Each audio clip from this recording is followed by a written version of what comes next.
Oops, I just realized I don't know where I put my left controller.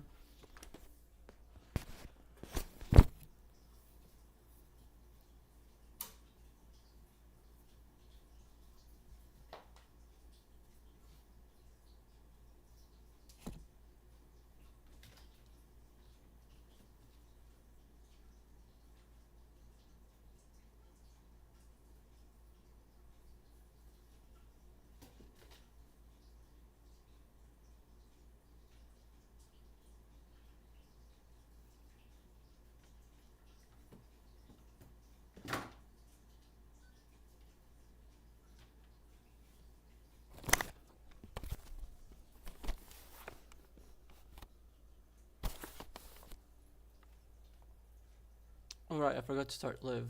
That was the fig. I remember I was forgetting something.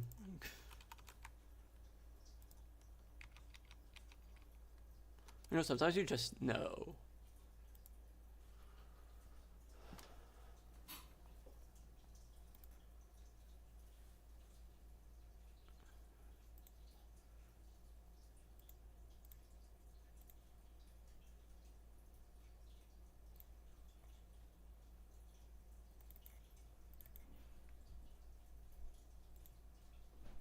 There we go. I think I'm good to go.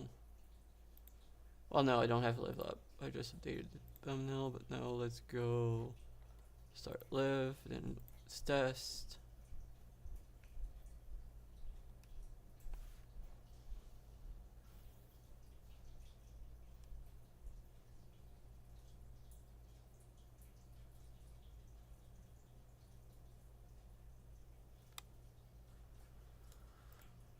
Okay, now let's test.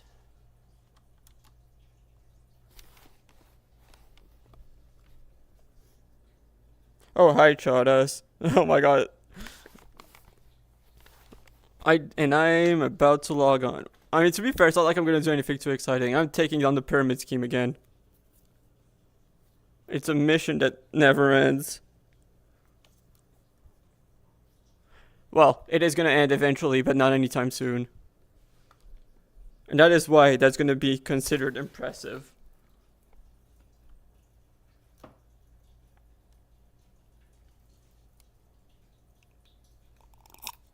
Yes, Matt.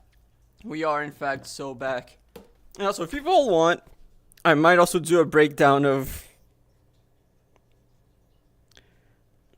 I might do a breakdown of, like, the racetrack, or, like, small details about the race, especially since I finished the video now. Like, there's some details about, like, what happened that I don't really talk about in the video itself, because, like, I think that's just, like, diving a bit too much into the details. When I really just wanted to make sure that I had it done by the end of the editing break.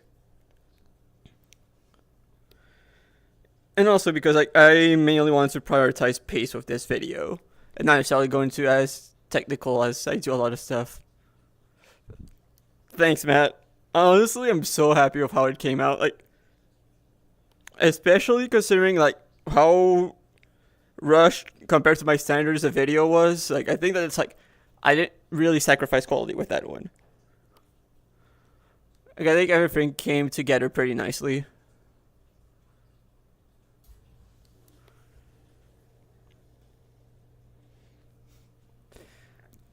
And the thing is, like, on paper, you might think that there was a few things that, like, I did not know that, like, I might have done less well than others, but there were very valid reasons when you look at, like, when you properly understand how it works. Like, there's a reason why I didn't necessarily go for tighter lines in some spots. Like, I could actually go, like, as soon as we're out of this screen, I could actually just show.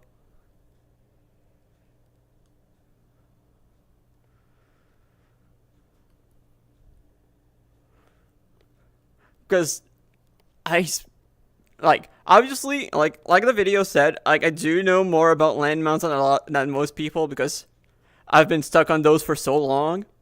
Like, I've traveled more on land mounts than yeah, almost everyone. But also, like, I spent a lot of time studying the track, and also just, like, the Rhyhorn behavior.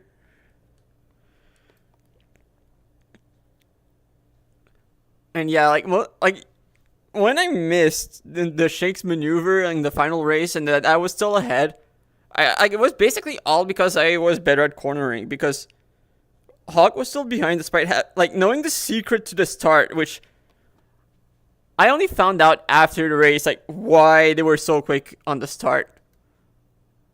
At first I straight up thought that, like Vert says in the video, I thought, oh, I think they just had a false start. But no, it's actually a pretty clever trick.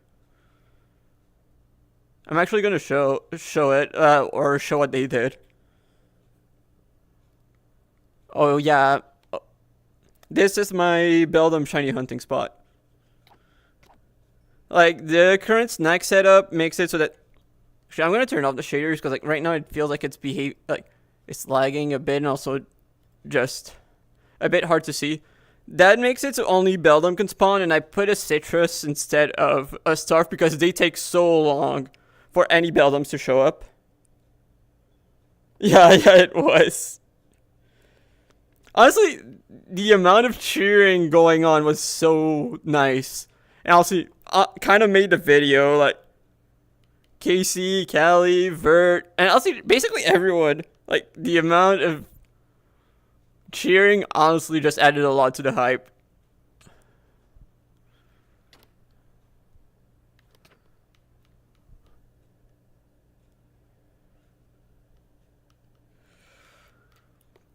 And basically, if anyone was wondering, like, what was going on with the start, because I certainly did. Like, like Vert, I thought that, like, it was a false start, but no. What they did was just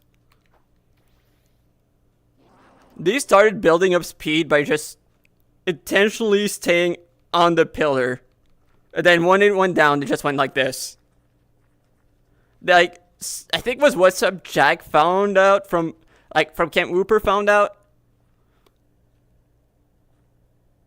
And then they spread it, like, to all of Camp Whooper. I think Jimny might have been the only one who didn't try it. Probably because he's probably like the guy who practiced the second most after me. Or maybe as much as I did. Like, it is very comparable. And you probably heard like them talking about hitting the invisible wall. And basically what happened is not a bug. It is not a wall. It is a quirk about Cobblemon riding. Where if you go, because like, if you noticed, like my line was basically always going like this. Then like directly aiming towards the corner of like that turn. And on the final lap,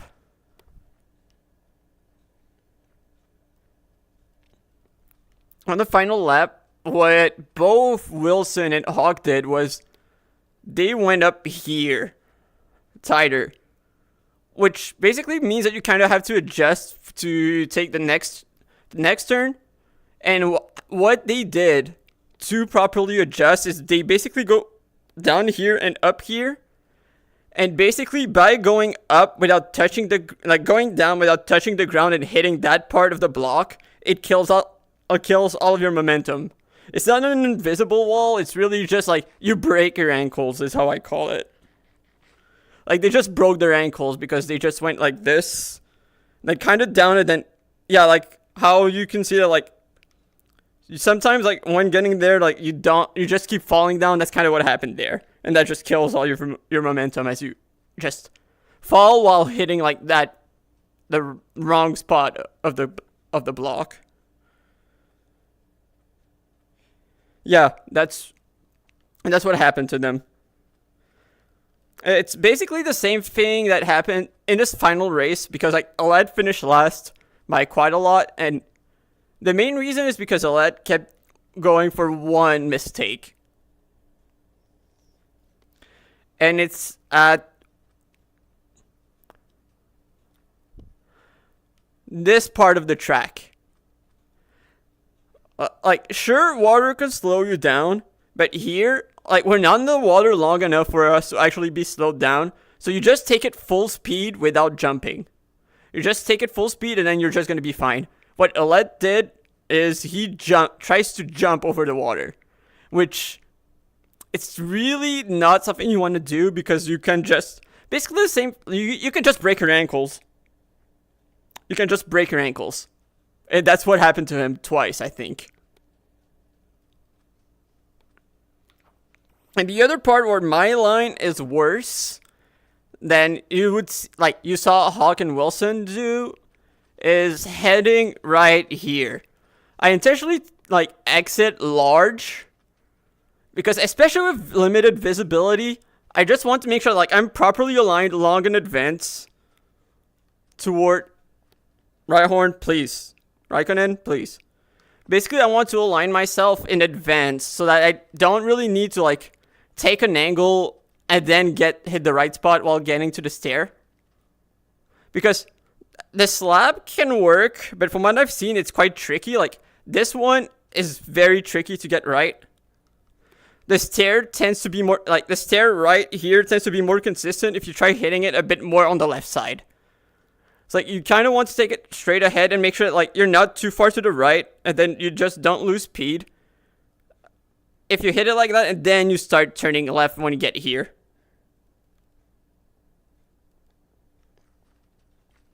Yeah, that's why I didn't jump. Because it's riskier to jump and you get no benefit from it. And also one thing that, this took corner though is one that I've always struggled a bit with for some reason. Also one thing that, funnily enough, Toasty noticed even without really doing the track is just you want to be turning with Rhyhorn stats, you want to be turning as little as possible, and you basically want to turn everything into as long of a straight line as you can. And a lot of people basically try to take it as if you had more acceleration, which would be what a more traditional racing line would be. But you basically don't need a high exit speed. You want as high of an entry speed instead. So basically you want to be turning as little as possible.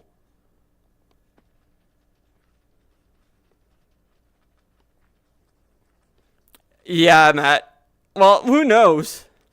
Maybe by the time we get flying races, it will finally be fixed in VR. Although I will say, assuming that he's accepted in this wave, I wouldn't sleep on Toasty. And I think, ironically, that people think that oh my god, the fact that I'm in VR makes it so much harder, but I think that it's a double-edged sword. I do think I've got an advantage, because I think that it's much easier to get more accurate steering because I'm just steering with my body.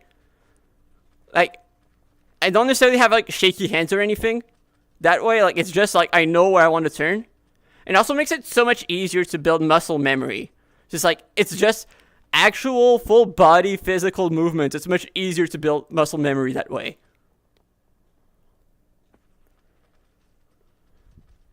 So I think that part is an advantage. The problem, the main disadvantage, which it's very obvious to tell that it's a disadvantage, I'm stuck in first person. Whenever you're racing in traffic, the visibility is so bad. And you can kind of tell even in the video that yeah, no, visibility isn't great if you're not ahead.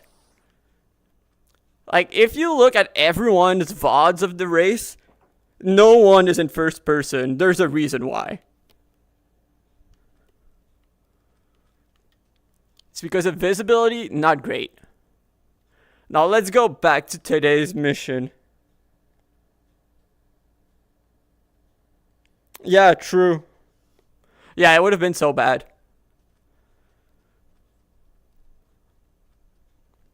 If Arcanine visibility would have been horrible. Although, to be fair, I don't think it really changes all that much because, the problem is, the visibility being bad is mainly, the player models really being in the way. Not as much as the Pokemon. Although, to be fair, I do see what you mean. With Tyrantron, probably, for example, it would probably be a nightmare.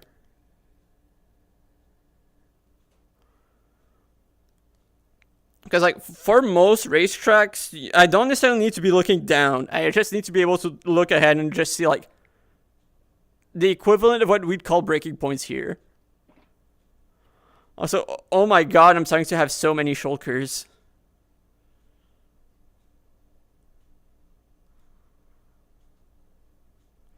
I really need to take some... oh, right.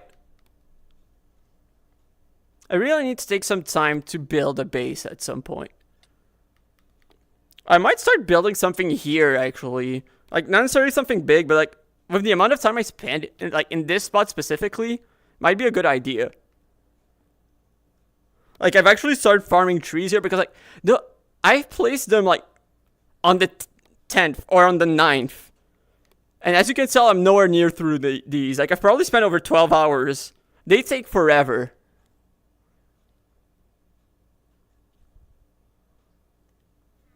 Alright, I do not need a bone meal on me. This is my trophy case. Okay, there's stuff in here that I can kind of take out. I technically live at Big Sprout, but like it's not like it's more of a communal space and not necessarily my space. Like a lot of us have started making our own personal bases, and I haven't started yet. I might also make one here. Alright, that reminds me. I need to do this.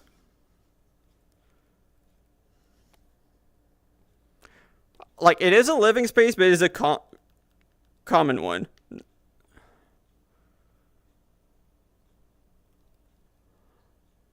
Right, I forgot to drop the ender pearls.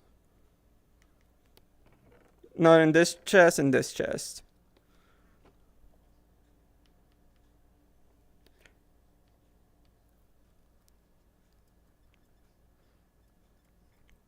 Like, I want to be able to store my stuff, my own stuff, without necessarily it being taken by other people. In my sheep bag. Right, winter box. I know that there's at least one bulk. Like, I'm keeping my blank TRs. Keeping my bottle caps. Wait, I do have a coin box. Oh, those are a stack of 16? Good to know. Okay, that's my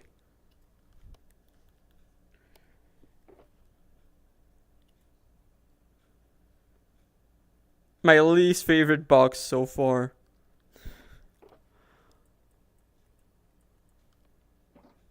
I'm probably gonna start keeping my candy in this one. We might want a skulk farm just for EXP candies, not even for IVs. I agree, but it might partly be because of the fact that, like, I'm not necessarily refreshing spawns, and I'm just sticking in the area so the Pokemon don't necessarily despawn. So that might be why.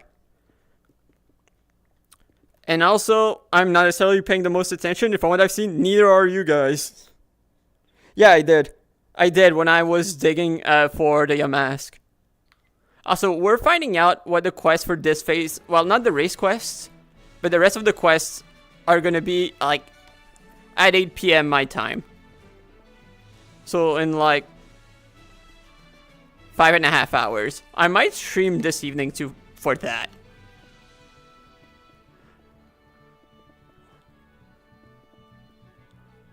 We also found out what this clash is gonna be. It's gonna be multi-battle monotype, which is gonna be, honestly, that sounds like, honestly, I think it's gonna be fun. Safi and I are cooking something crazy. Safi and I are cooking something crazy for the clash. No one's gonna expect that. Monotropius. Oh, I do need to kill some Sandiles. I still need black glasses. I don't even think I'm gonna give it. I don't think I'm gonna give black glasses to Squirrel after all, even though I originally wanted it. Because I think I'm starting to, like, I think the wise glasses have started to grow on me. Yes, the camp leaders were chosen. For us, this phase it's gonna be Casey. And it's Wilson for Wooper.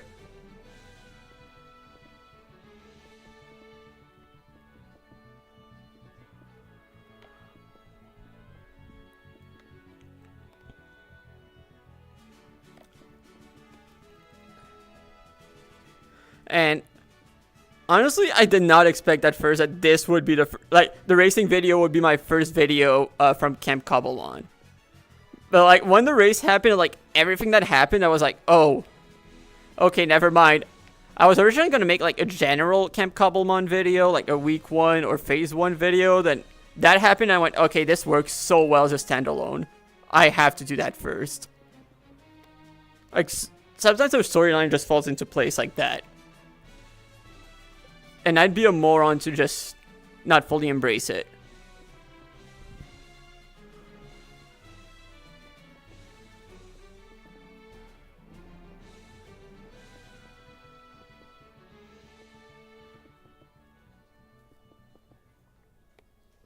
I wonder what the quests are going to be this time. Like, it's weird because like it feels like we've kind of been preparing for them indirectly. It's like, I wonder if there's something like that's going to catch us off guard completely. Like, I would be surprised if there wasn't. But I don't know what it would be.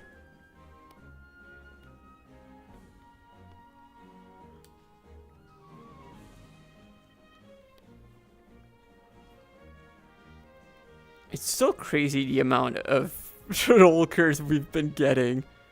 It's probably just as crazy, if not more crazy, that I don't feel like I've got a spot where I can store them. It feels like it's starting to take a bit too much inventory space.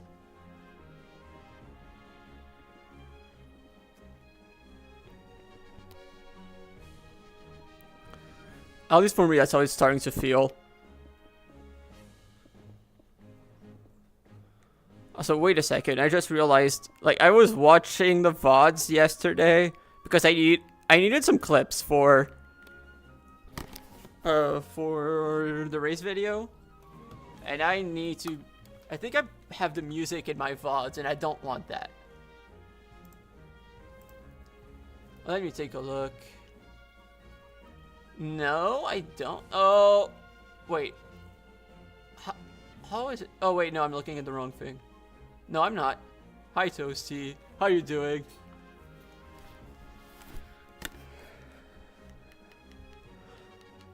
Also, I need to bring Raikkonen back to... I need to bring Raikkonen back to Origins. That's one of the things I've concluded. I need him there. Like, honestly, just after last weekend, Rhyhorn has shot up my list of favorites by quite a bit. That's my GOAT. Okay, I'm gonna have to figure out... Oh, wait, I think I know why. Why the music is in the VOD, but I'm not expecting it. It might be because of the fact that I'm not streaming directly on Twitch, but with Restream.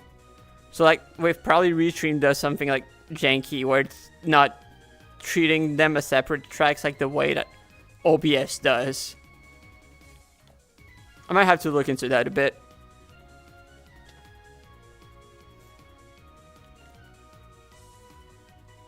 Okay, so inventory practically full.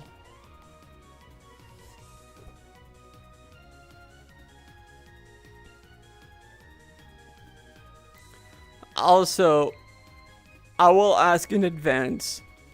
Although I don't think that's a problem for anyone here today. If you aren't already, make sure that you're already subscribed on YouTube, because Toasty found out yesterday that he wasn't. And if you're watching on YouTube, please like the stream. I forgot that I'm supposed to say that every once in a while. And if you aren't in there, join the Camp Cobblemon fan Discord and talk about how Camp Turtwig is the much better camp, much superior camp.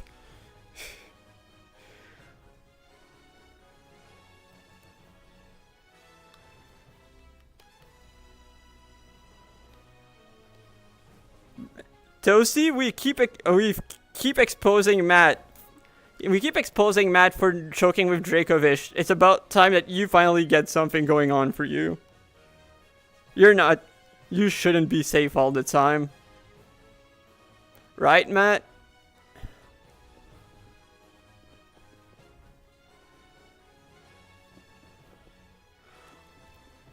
It's so funny because I remember that early on, like before the server even went up, like I forgot who it was from Camp Wooper made like 4 or 5 different propaganda gifs.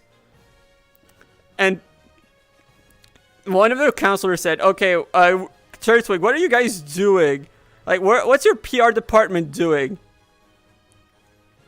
And I remember my answer was, I've been told by the PR department that my job for PR is to make sure that our scoreboard is nice and full. I think that after last weekend, I can say that I did that successfully.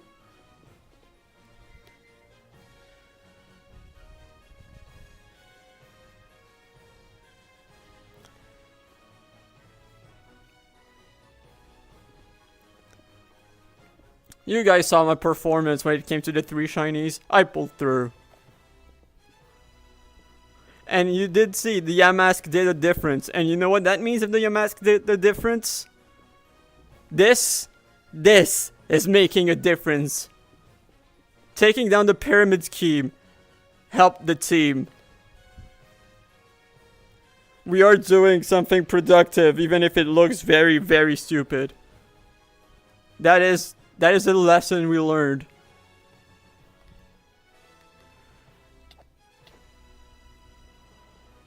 Don't let anyone try to convince you otherwise. This is a very noble mission.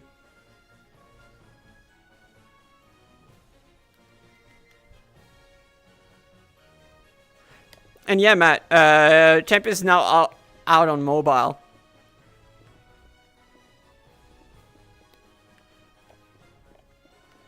Which is very unfortunate for me, because that is like the last thing I needed to hear before I went back to school in September.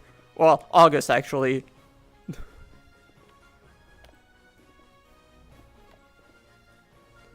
Then again, I don't think I'm going to be too worried about what's going to happen for me at school. Like, most of it is basically going to be like learning how to improve my editing and how to be a better programmer. So, you know, W's all around. Like, I don't even need to take the general education classes because I've already taken them a decade ago. It's like, you know, it's honestly kind of like the dream, honestly.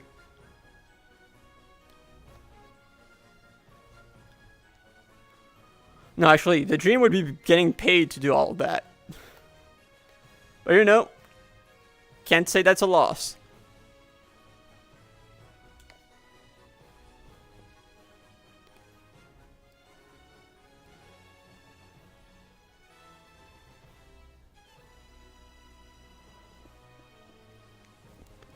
I mean, it's always what they've been saying the whole time, but like, here's the thing. There are outliers, Toasty. There are outliers. And you would probably be an outlier. Like, here's the thing also, like, they want people who they know will be active and people who, like, understand the project. Like, you've been active in the community for a long while and you have stuff to offer to the server. And let's be honest, the pond probably wants to win a tournament really badly. And if you're joining the pond, yeah, you're probably their main hope, since I'm probably still not entering tournaments yet. So, you know, you're not screwed.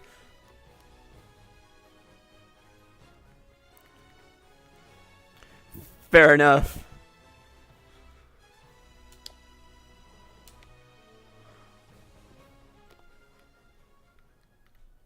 Also, Toasty, just in case you were curious, before the Rhyhorn ended up being nicknamed Raikkonen, since I wasn't sure what to name it, I was probably gonna nickname it Montoya just to make a joke that I'd set the track on fire, just because of, like, the one incident he had in NASCAR where he just crashed into a jet dryer and just blew up a jet dryer by crashing into it.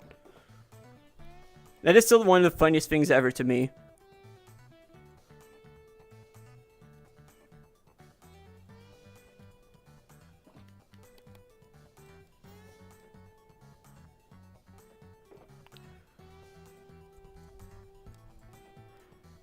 I can't wait to introduce table tech to more people next wave.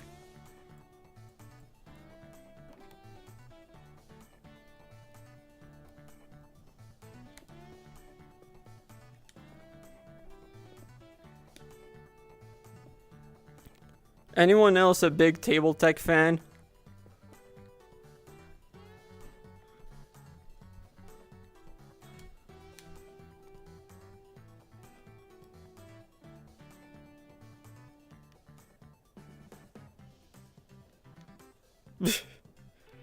True.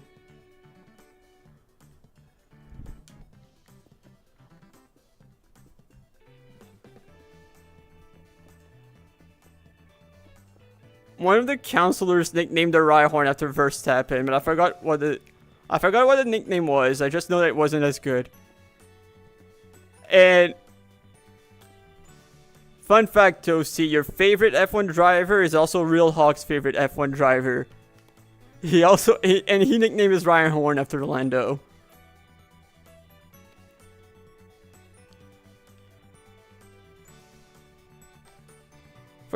What he nicknamed it, like Rhino Hornus or something like that. Honestly, Hawk is cool, so like I'd say it's a good thing. And before it was Lando, his favorite driver was Button, which honestly good choice.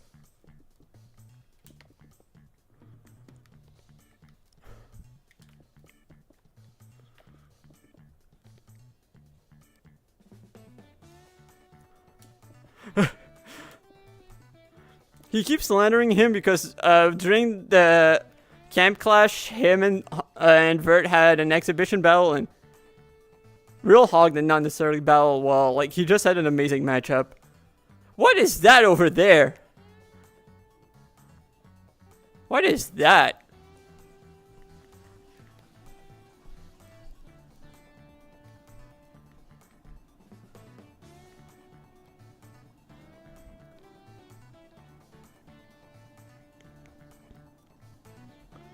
I don't know what that hole over there is, because I know that's not where a pyramid was. Otherwise, I would have taken it down.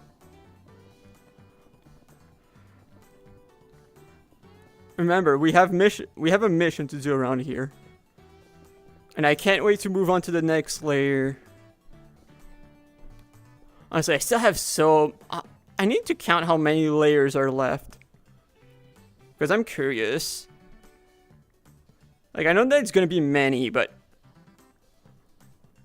I do want to know a number.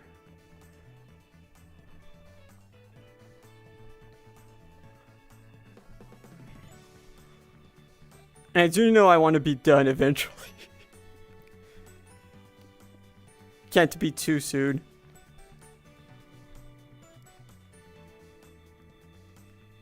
You've got this, Toasty. We're almost there.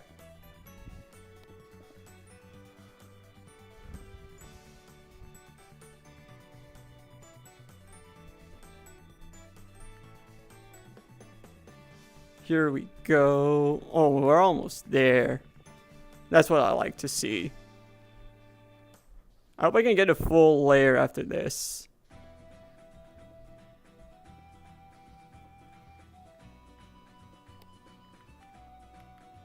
If I could get like a full layer on the stream today, that would be pretty nice. Like a full layer of 3, I mean.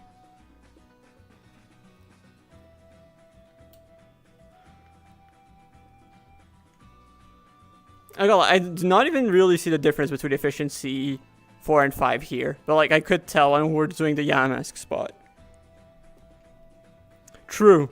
Even I don't really know how to Axiom.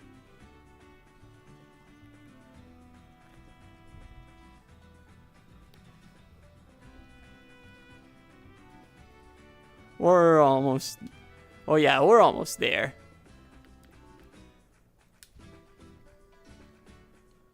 One more layer completed. That's what I love to see. Seriously, how many...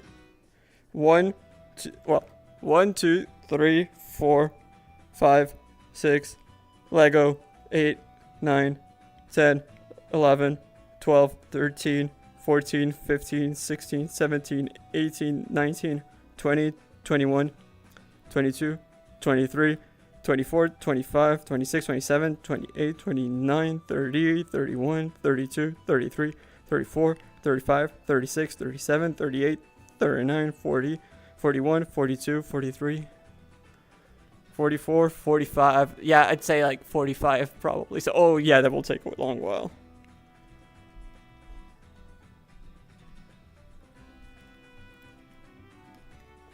This will take a while. Well, like I said, We already knew we were in it for the long haul.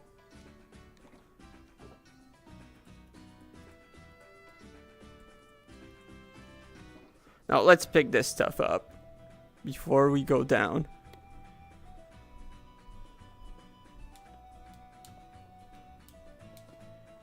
There we go. 2, 3. Okay, so basically at this height for now. Alright, we're gonna have to break this portion.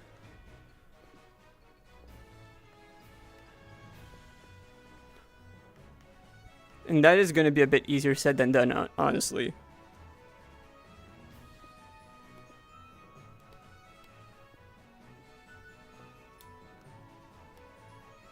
I'm just gonna start with this. Like, the rest should be pretty easy to take down.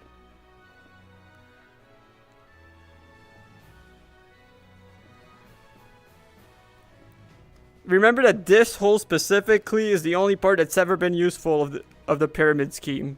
Because that's where we cut the mask.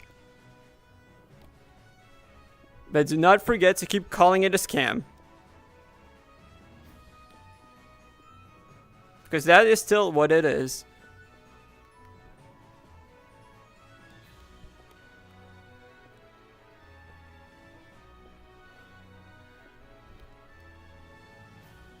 Thank you, Toasty, but I actually took care of it earlier. Because I did not want to forget.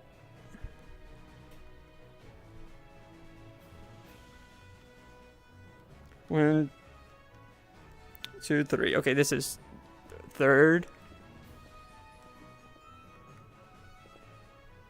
Now we dig.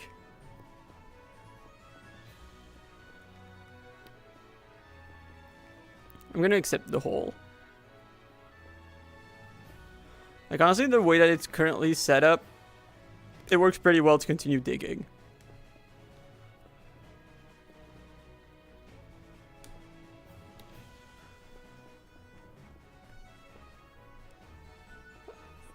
Okay, let's keep going like this for now.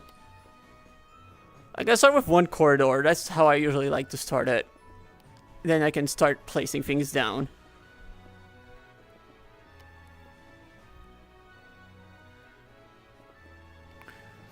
And I also turned down showing up. Like, you can probably tell you can't even see the waypoints in, like, on the overworld anymore. I turned that off. Because, like, it's not like I can even see it myself anyway. And I feel like for viewers, I feel like it's more annoying than helpful. Like, I know that people also commented, I think it was when I was streaming on Sunday, that, like, waypoint is massive. Like, the minimap is massive, but I kind of need it. I kind of needed to be able to really see the minimap to begin with.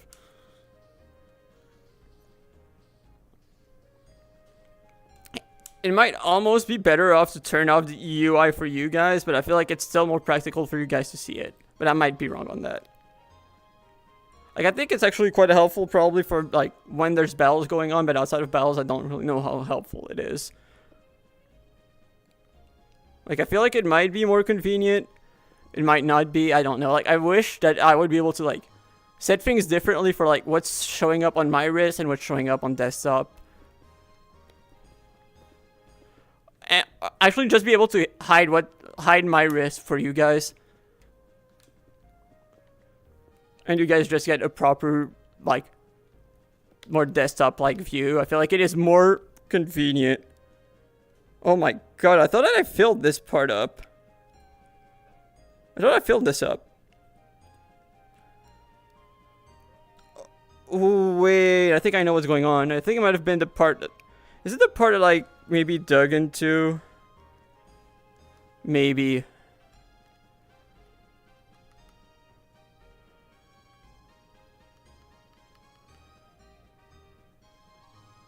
There's a good chance, actually.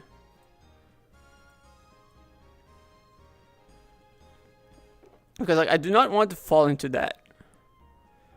Which I think might be quite understandable. No, I want to pick that up. I want to place that. Right here actually works.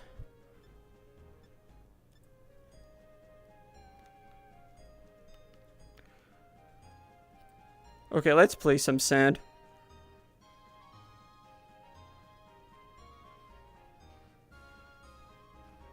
Yeah, I wonder if I'm gonna end up finding a shiny here.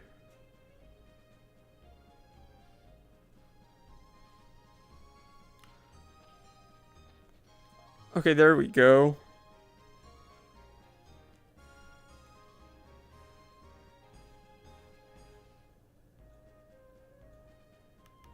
Okay, I need more.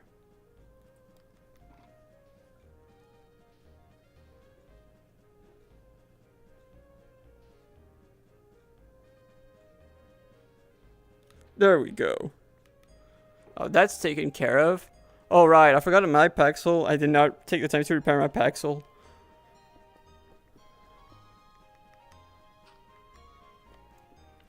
If that is still going to be a problem, if the Paxel is still going to be Paxel durability might be a problem, I might go back to... I might do some fishing or just go at the Bellum spot. Maybe, spend some time doing something there. But I don't know what. Maybe turn it into an aerial garden or something.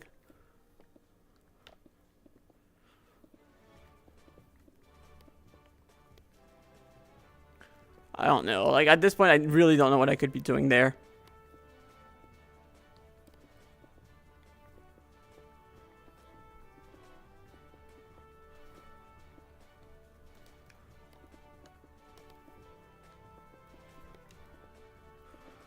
So we really need some amethyst. Well, I think that Ryan might have some near his current bunker. I think I saw some in the minimap when I was at his bunker. That's where the EXP farm is. Ryan or the Gaming Emmy's bunker.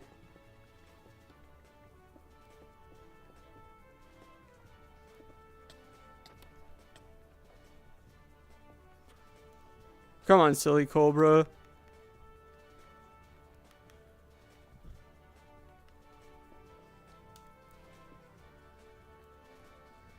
Yeah, I should take a look a bit more on Vivecraft settings, or if there's a way I could maybe do some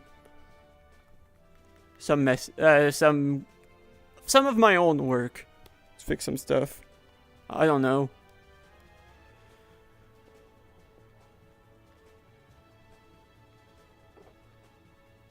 Feel like it might be needed.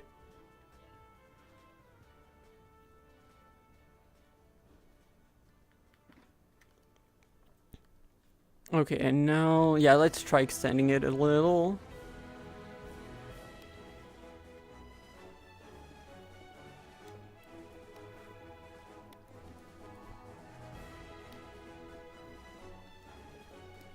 So I'm gonna take a sip of water.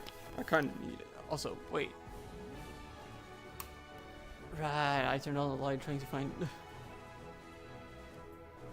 Oh.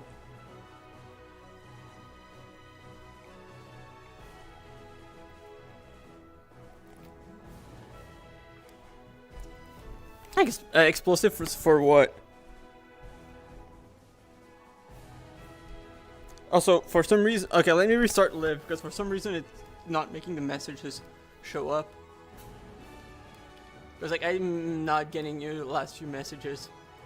Oh, yeah, it is, but, one thing is, I'm trying to get the Empress Simon badge.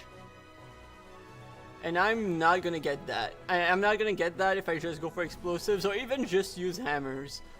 I could also even use hammers to make it quicker, but I'm not on purpose. I'm gonna restart Live.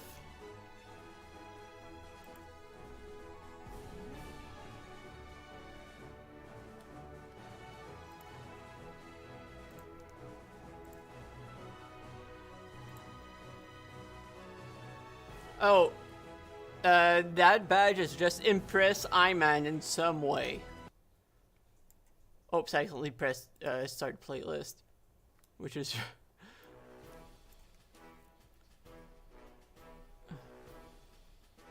Hi Farley, how are you doing? Okay, is Live back. Yeah, we're good.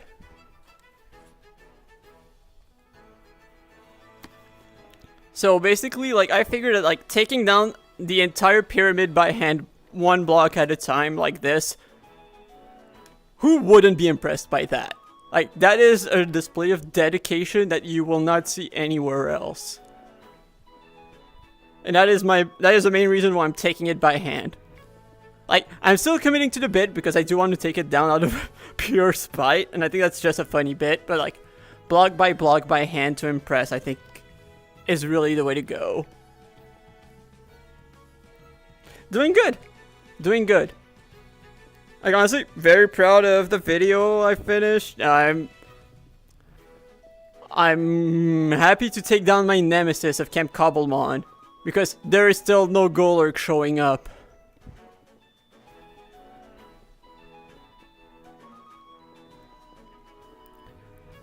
I still want my Golurk, but this is not an actual desert pyramid. We're gonna stop people from scamming.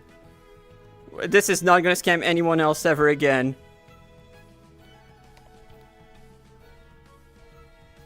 So I will take it down block by block. I've also accepted that I need to bring a Rhyhorn back to I need to catch a Rhyhorn when I'm back to Origins. I need to bring Raikkonen to Origins. I know, Farley.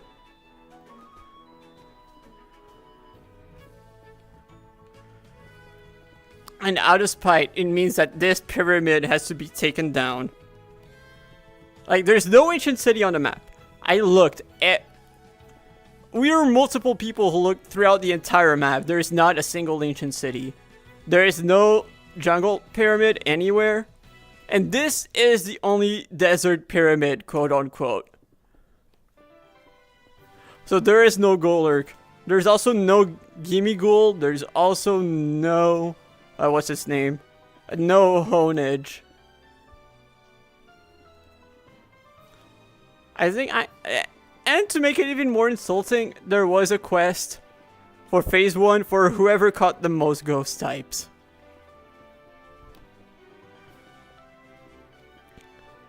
Fun fact though, this pyramid was useful for something. For that quest, we found out that, okay, Yamask spawns in the desert if it's like underground or just like in an area that's not covered by sunlight. So we kind of dug like at the very bottom of this hole. We kind of extended it a bit, placed some snacks, and that's how we found the second Yamask. Because like Pokemon just started to spawn while I was just working on taking this down. So my antics actually helped us. Just because I was trying to commit to the bit.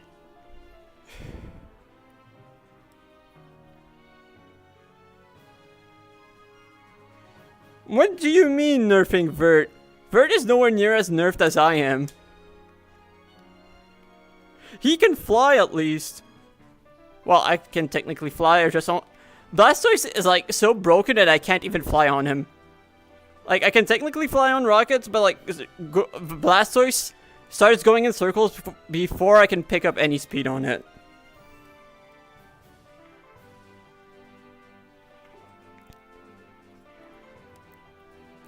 And Toasty, you just said something sacrilegious. It is not the Jacques Villeneuve circuit. It is the Gilles Villeneuve circuit. It is criminal that you got the wrong Villeneuve.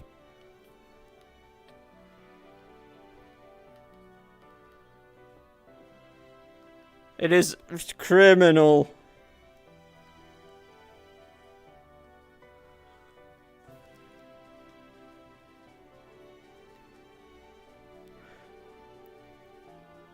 Even in Canada, like, Gilles Villeneuve has always been way more respected than Jacques. And especially now, especially since Jacques is in certain files involving a lot of other very rich and powerful people that you do not want to be a part, at least that you do not want to be a part of. So, you know, even more sacrilegious.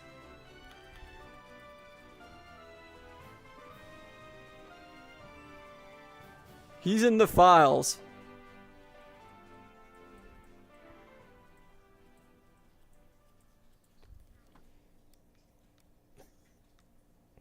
Oh, yeah, UFOs work, and honestly, this is the guy I've been mainly... No, not this guy.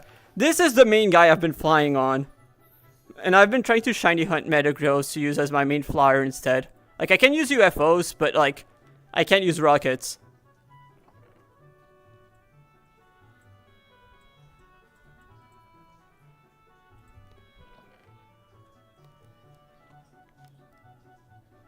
No, this circuit was much older than before he started racing.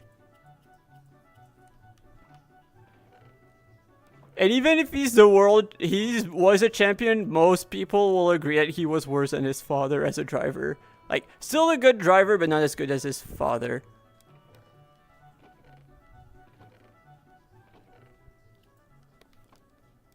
Hi Zopi, how are you doing?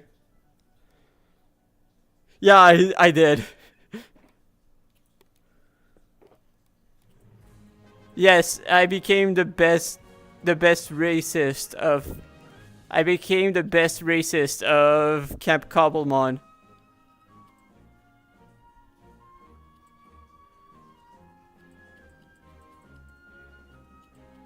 It was a very magical day.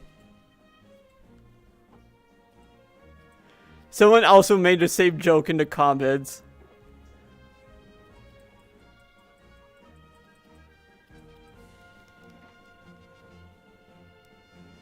I became the best racist.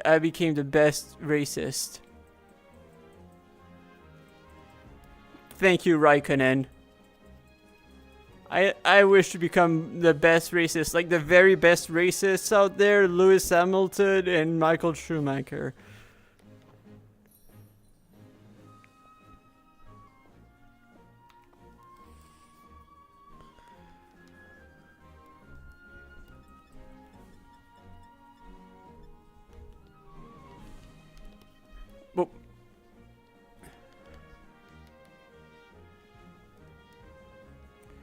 Classic bots.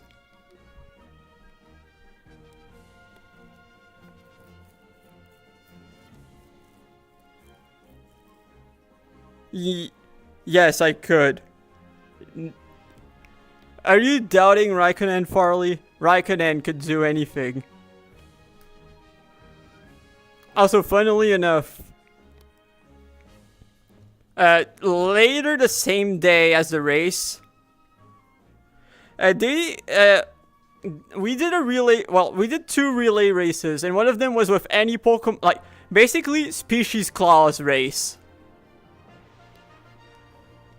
Little did they know, I even practiced the track on Cyclozar. And basically, we decided, okay, I'd go first, and it wasn't close. It wasn't close.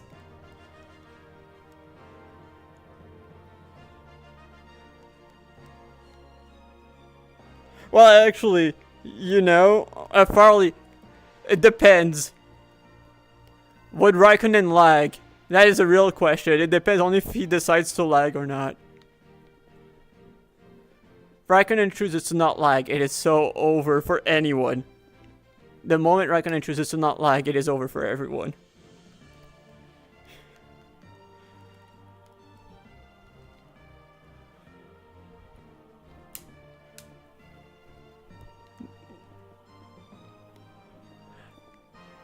That is probably going to be the running joke from now on. Raikkonen, when she chooses to not lag, just changes. It is invincible. The lag is just to make it fair to everyone else. Also, since there are people here who weren't there when I was talking about it earlier, I can talk about a few of the fun things about some of the quirks of the track. Like some stuff that I did that looked a bit weird. Like, you've heard...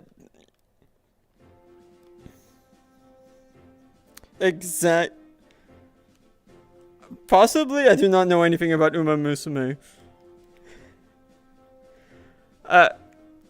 You've probably noticed, like, the weird fast start that they did. Like, Whooper did that, like, Vert thought was a false start. It wasn't. Basically, what they did was just... They started here and just built up acceleration so that when they could start, they would have a quick start. And basically what they thought was like an invisible wall is just really a quirk about riding, and why I didn't go for the racing line they went for during lap 3. Because like on paper you'd think that like here would be faster, but it's not, because like you kind of have to adjust for the following corner, so you kind of have to take it back like a bit larger. And what they ended up doing is they went here to like here, but like what happened is like by going for enough speed while trying to go through here, like you kind of fall down and then end up hitting like that. Let me make sure I have an empty hand first, but like you end up hitting that part of the block, which I basically call it like breaking your ankles. True, they are. True, I forgot that they are. I forgot that they are. And yeah, basically, like, they just hit the wall, like, they just hit the block right here, and that kills all momentum while they're still in the air. Like, they have to be able to land on the ground while going down, and they couldn't do that, and that just killed their momentum. That's why I usually took a slightly wider line and then intentionally tried to go up right here.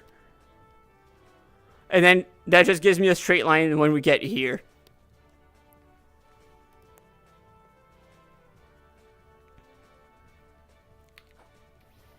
Then just able to go like practically here, then you turn and then just aim towards here, then towards there. Then just take the hairpin. Then want to brush the wall. And one thing that I've seen some people do but you really don't want to do is they try to jump over the water. There's no reason to. Because when you're normally coming here, you have enough speed that the water is not going to slow you down. But by jumping, like we were talking about earlier, like the other spot, by jumping you give yourself the risk of breaking your ankles. Which actually happened to Alette in the final race twice. Exactly, Toasty. Like, long run wise, like, I mean, like, I get going for the risk. Also, there's one spot where it is probably slightly suboptimal, but just safer. I intentionally go out, like, I take a wide exit here, just because, especially when there's traffic in front, like, the most consistent way I found to take this is like that. Like, you want to take the stair dead center. Because you do not want to take the half, like, I know that some people have found a way to take, like, the slab here and then not really lose momentum that way, but I found that it's way less consistent than going for the stair. Like, with the stair, and then just go like this, and then once you're up here, you start turning. And especially when there's traffic in front, like, I figured that, like, the safest way to do it is by just taking a wider exit, which is kind of slow you down a bit, but you're making sure that you're way less likely to have an awkward collision because you're taking it straight on.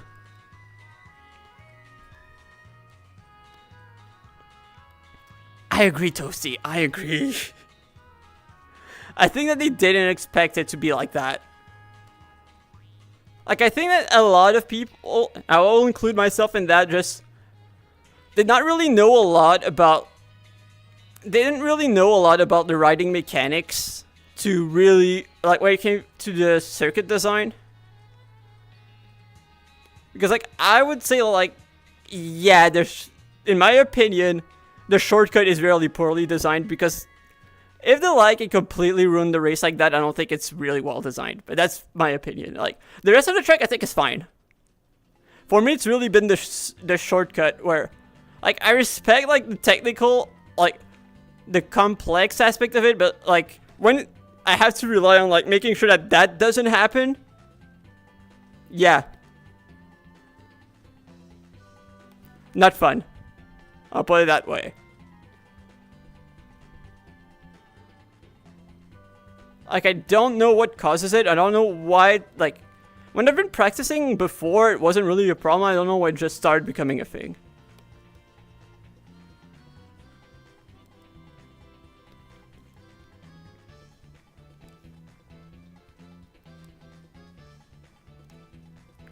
I will say the layout in reverse, like what I said before is, yeah, I think that the layout in reverse is actually cooler. Like, as weird as it sounds, I think it's cooler. I'm actually gonna show a lap in reverse. Oops.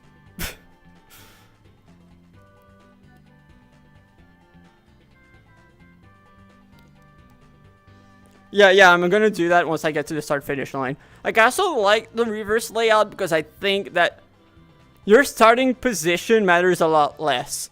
Because like, I think that the reason why Jimny was not really in the running until the very end was because he started at the very last starting spot.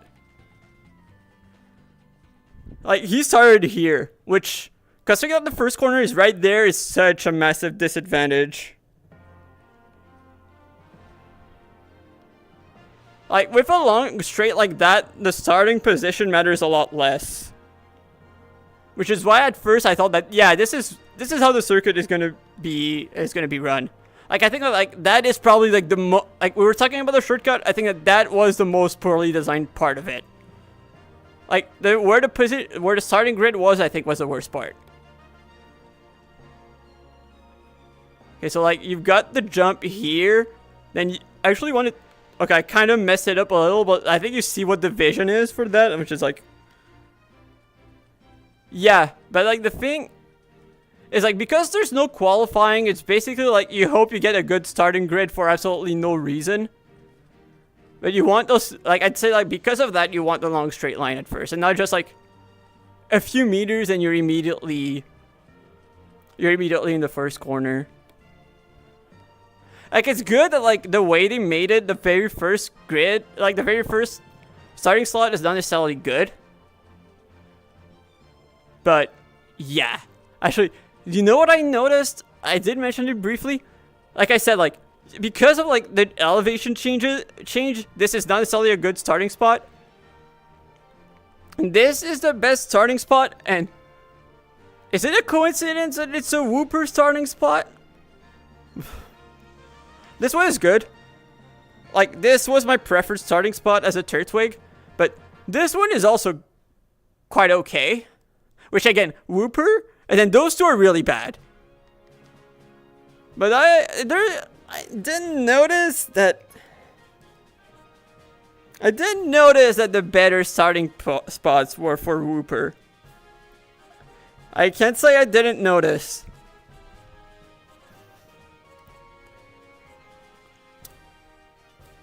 Like, I'm not gonna say that it was rigged, but like, I think that the guy who built the track already knew he was gonna be a Whooper. Like, and he ended up being on Whooper. Because, like, I think that you can kind of tell where, like, for a lot of the draft, you could tell where everyone was gonna end up. Like, at least, like, outside of the, like, me. I was probably, like, the main surprise for the draft, I'd say. Aside of that, you could kind of tell where everyone was going. More or less. Especially when it came to, like, someone like Spaz.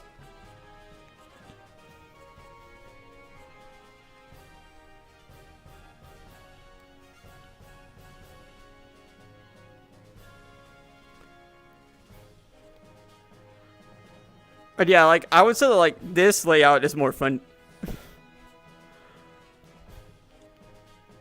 Now, let's go back to the main mission.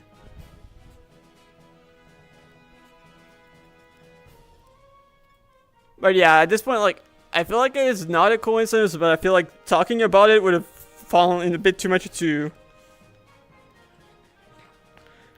Honestly, I feel so lucky I was invited because, yeah, it's been a blast. Like, the different activities that have been going on are quite fun, except Electrode Bowling. I'm gonna have forever a vendetta against Electrode Bowling.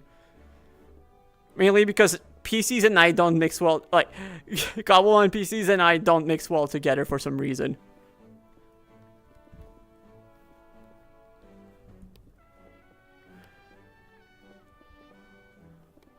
Like, this weekend, there's gonna be a fashion show hosted by Seb, which I think is gonna be quite fun. I'm not 100% sure if I'm going to be able to make it. I hope I can. but I'm not fully sure yet. That is going to be a fun, unique event.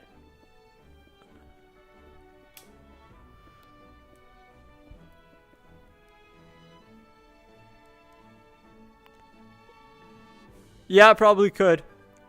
I'll do my best.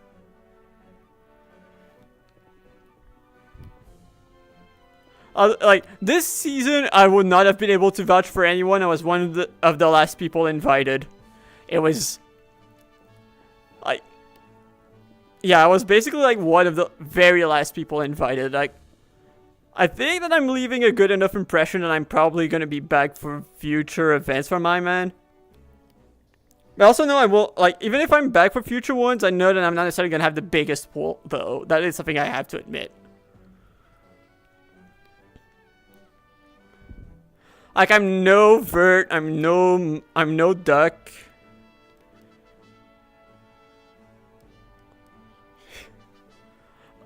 Okay, now I'm curious to see what that is going to be.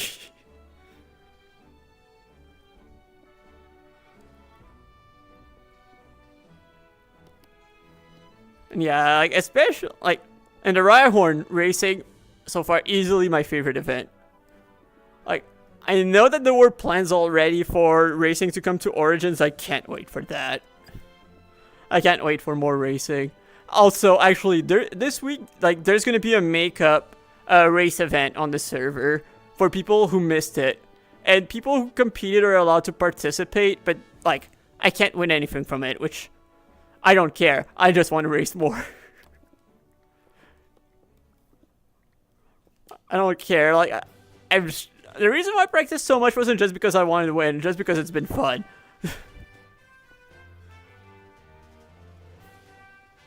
Yeah, it's so cool. Like, it is such a unique and ambitious concept. I've loved it. Yeah, like, if there is going to be a new next one, I don't think it's going to be this year, considering, like, it took so much time for Iman to plan all of this. He will definitely, well, first of all, he's going to have to spend so much time editing. Because, like, even, like, during the editing days, like, the server was closed for 2 days, the past 2 days for people to edit. I don't even, from what he said, I don't think he even edited. I think he just spent more time preparing for stuff for the next parts of the event.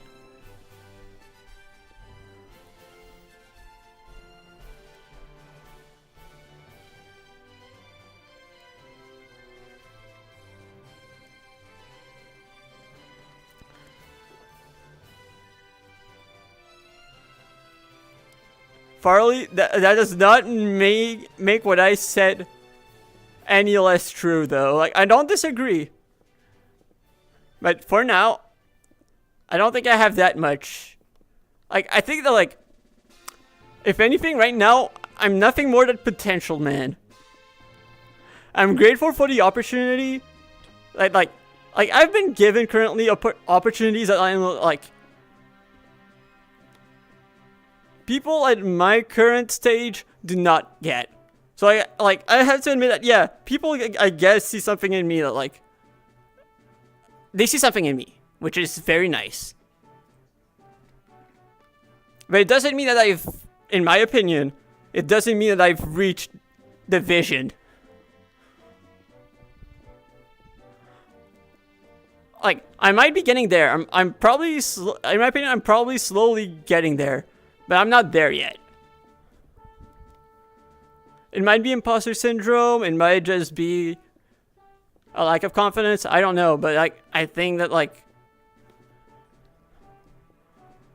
I will not say, like, I don't deserve it. Or that, like, I'm a waste of a slot. But I know that, like, my work is cut out. Like, I have my work cut out ahead of me.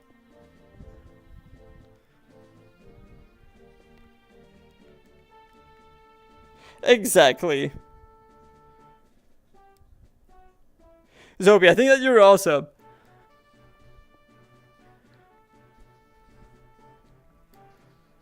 Like, I think that, like, you have a level of dedication that I don't think I could have. I've seen all of your misadventures. Like, you have more dedication than I probably do.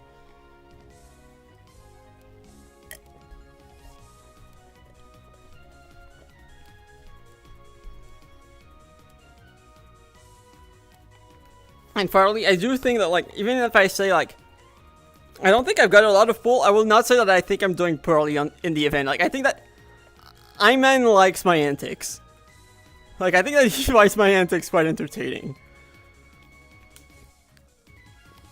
And I think that I'm good at playing up the roles that I think I'm supposed to be fitting in different spots, which I think does help a bit.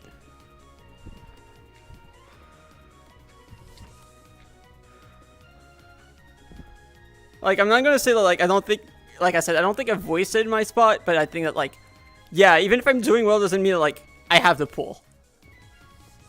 Like, at this point, like, I'm the one being pulled. I'm not the one who can do the pulling yet.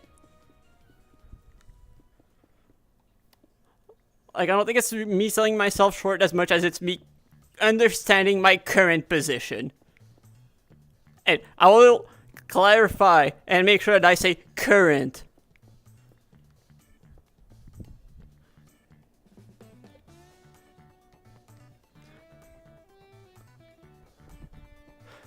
Like, at the end of the day,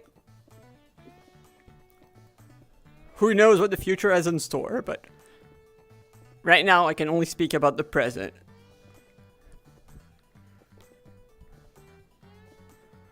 Like, he said it. Like, Iman said it. Like, the reason why I was invited was because, like, he liked the, like, he saw the potential, he liked what he could see, he wanted to take the gamble with me, and I think that he doesn't regret the decision. At least, I like to imagine he doesn't regret the decision.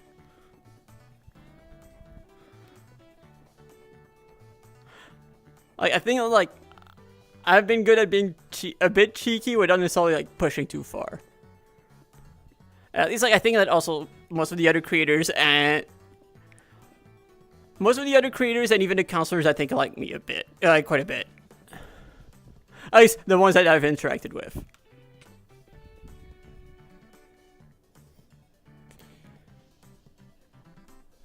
Oh, wait, I think you sent it and I think I forgot to check.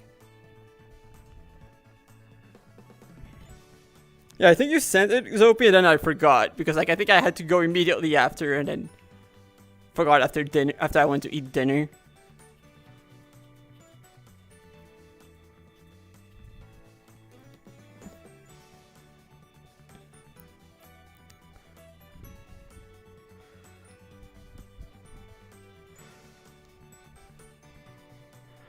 I'll try to remember tonight.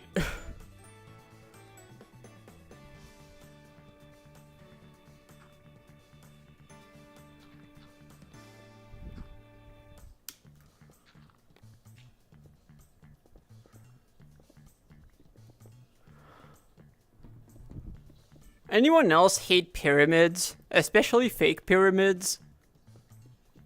I think we should start talking about how pyramids are bad.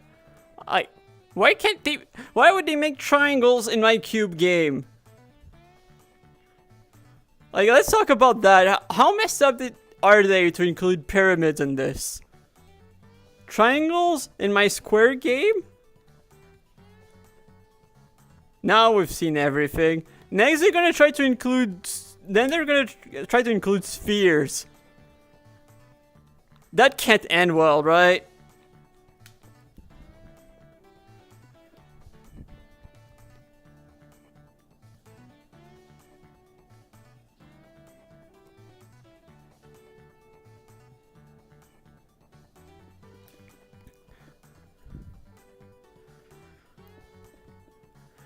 Yeah, but you see, pyramids are only cool if they have golems in them. Instead, they're just heretical shapes.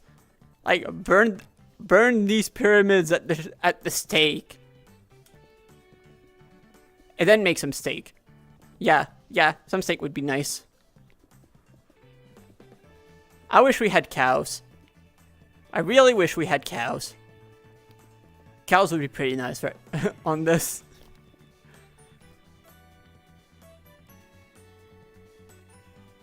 There you go.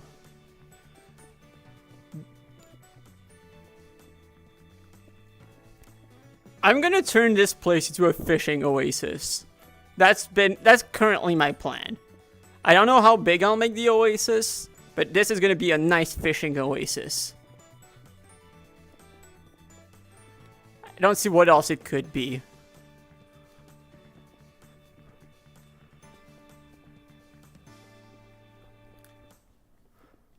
Like, what else could I make this?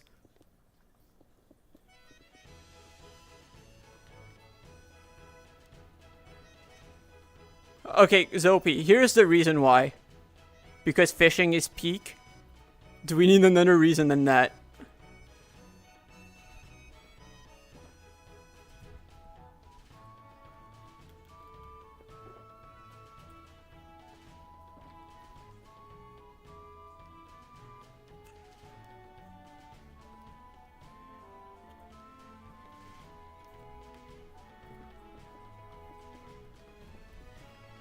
And we need nice fishing spots on this server. There aren't a lot that look nice.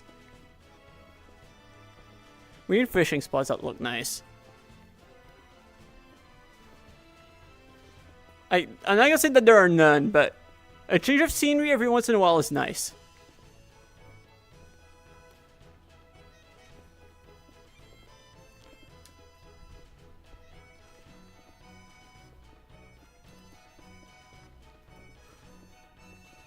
So it's nice that there's currently like nothing that we can do right now on the server, like nothing goal-wise, like quest or event-wise, because it means that like I do not need to feel like I'm wasting my time by doing this. Although I guess I could technically be preparing for the clash. But I guess I need to spend some time thinking of what I want to use. Actually, I do have a bit of an idea, but I'm probably going to be working on what I'm going to be bringing off stream. But I felt like I was starting to fall behind on this, so I figured I'd stream some time working on this.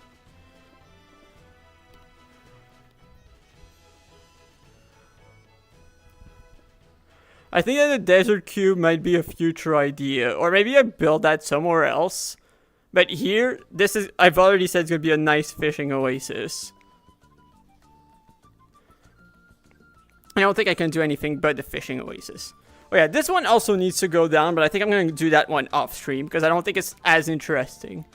And honestly, quite quick. As you can tell, like there's not a ton of layers left. This one is so quick to do in comparison.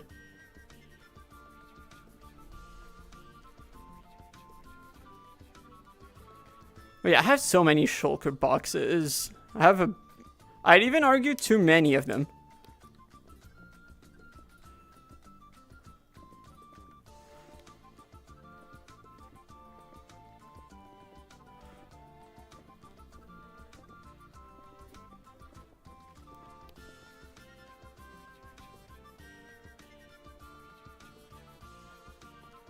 Oh, honestly, the thing is, at least right this season, filling up the decks as much as possible actually matters. Like, there's a mission for the end of camp where, well, we have to do a living decks for any region that we want. I think that there's another one for whoever fills up their decks the most. For like, yeah, whoever fills up their decks the most. I don't even think it needs to be caught, just seen. And you get an award for that, or you get a quest point for your team, I think. So funnily enough, yeah, it does matter. And I think that there's also one for whichever team catches the most shinies by the end of it. So like, it's not even just battling, like it's a bit of everything. There's been stuff for like, there was a quest for whoever built whichever team built the best totem pole. Like, Iman did a really good job to make it that like, you're helping your team no matter what you do. Even this is helping, as silly as it sounds. Like, as much as I'm doing it just for the bit, it's helped.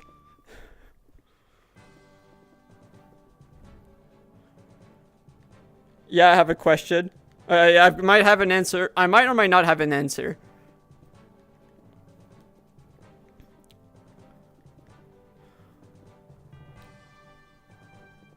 Like, we even have some people who are mainly shiny hunters, and like some Some shiny hunters invited to the server.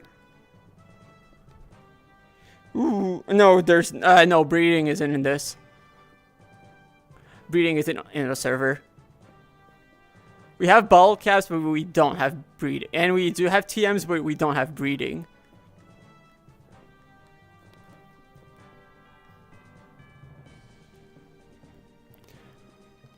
Like, at least the TMs make it so we can still get the egg boost, but we just can't egg hunt. But anyway, snacks are busted. Snacks are busted for shiny hunting.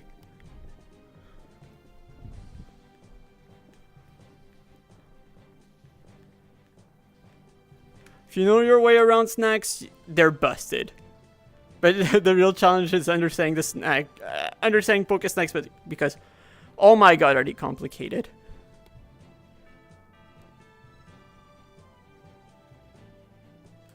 Yeah, I think it's cub breeding, I think that it's called. But yeah, we don't have that here. Oh, inventory pretty full, huh? So I see those emeralds. I like seeing emeralds.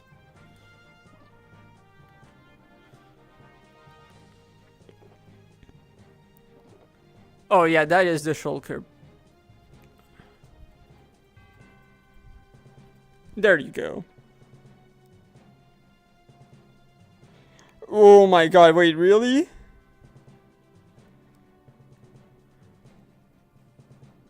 The Gen 2 breeding works in that with that mod? That is insane.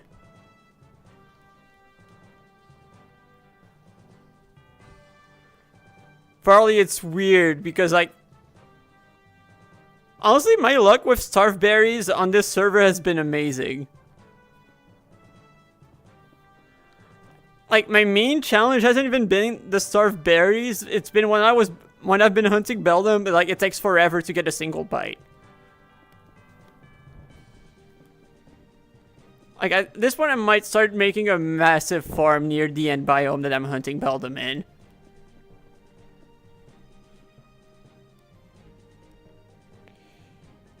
Wait, guaranteed?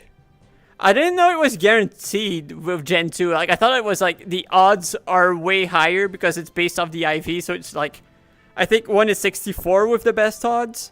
But I didn't know. I thought it wasn't guaranteed. That's insane.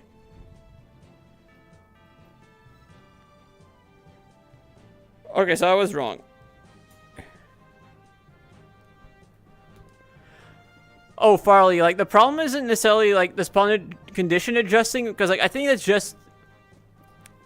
I looked up the how Pokesnack's video, like, how the spawn Pokesnack mechanics work video again, just because, like, I was wondering if I messed something up, and no, it's just that whenever a Pokemon is taking a bite, it can fail. Like, if it tries rolling for a rarity bucket that has no Pokemon that can spawn in it, it just fails and then basically resets. So, like, because Beldum is a rare spawn, so, like, as long as I'm not rolling the rare bucket, nothing spawns. So that just means it takes a while. Which is why I just went with citrus berries on the snacks. Because I figured that, like, with how long it's taking, I'm gonna have more odds finding the shiny Beldum by just going with the citrus berry than 2 starved. And so far it's been pretty accurate because the citrus snacks have been more than twice as quick to get bites than my double starved.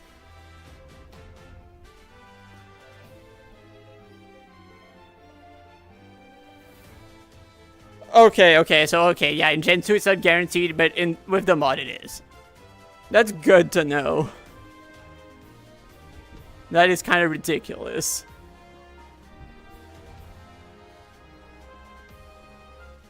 Honestly, pretty busted when you think about it.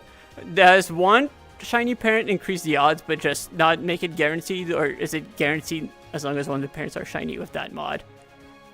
At least with that configuration of the mod.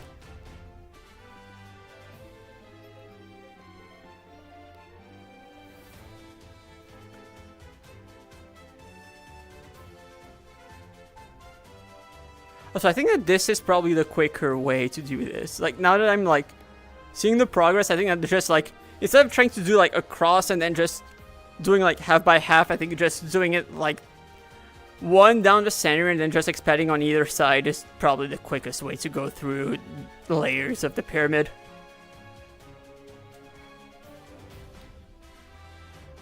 Like, I think we're solving the pyramid destroying meta. Also, by the way, you see the looter chest up there? That's where we started. That's where we started. That is where the pyramid started. This is where we are now.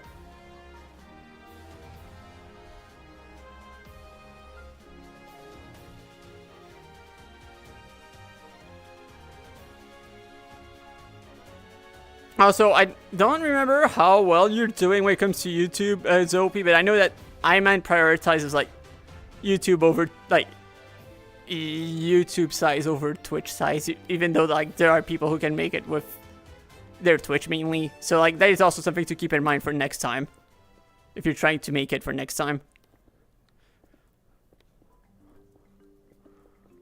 Like, yes, he encourages people to stream, but, like, it is mainly trying to be a YouTube event. Which is also a big reason why I tried to figure out dual streaming for this event.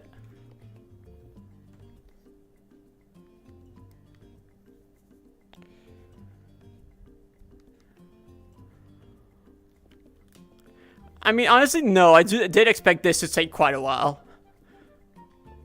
Like, yes, maybe a little slower than expected, but you know what I call slow progress? Progress. That's how you should always look at it. Sometimes it's going to be faster, sometimes it's going to be slower, but progress is progress.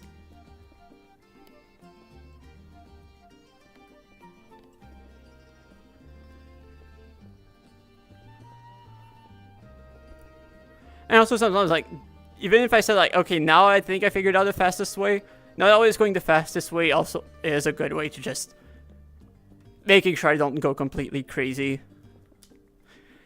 I didn't say not go crazy. No, I already know I'm crazy, but just not completely crazy.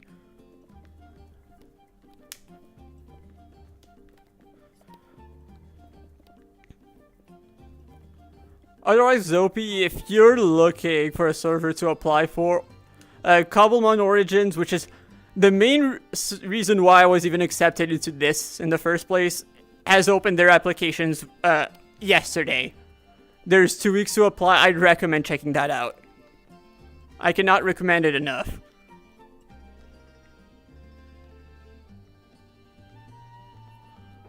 Like, it's not exactly the same type of server as this, but I think it's another server that has a lot of potential.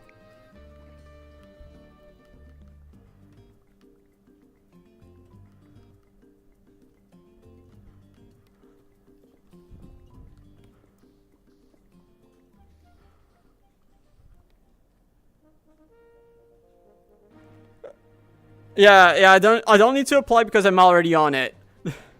And basically it's just for the second wave of people. Like, it's not a creator only server, but it's a it's a content focused server. Like, not everyone on the server is a content creator, but like the main reason the server is made is for content.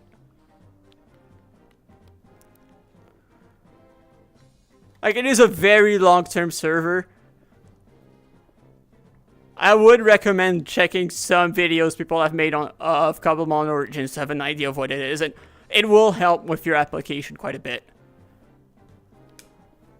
Like, I don't know if you saw my other Cobblemon video, but it is made on Origins.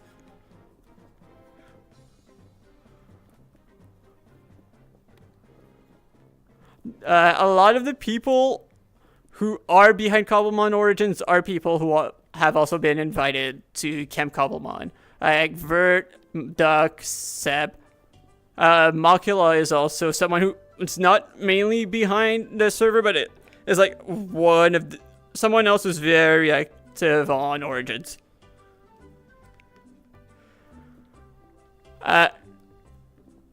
Check out either Mighty Duck or Virtuositas on YouTube. Like, that is where you're going to be able to find the info more easily. Assuming that Duck is still alive by the time I end the stream, I'm also just gonna raid into him. And I know that today he's been taking questions about Origins, about Origin applications.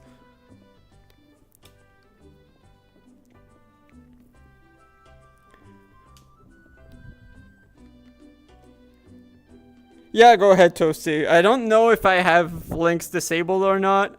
If I do, I'm gonna manually approve. Okay, he finished a while back. Okay, good to know.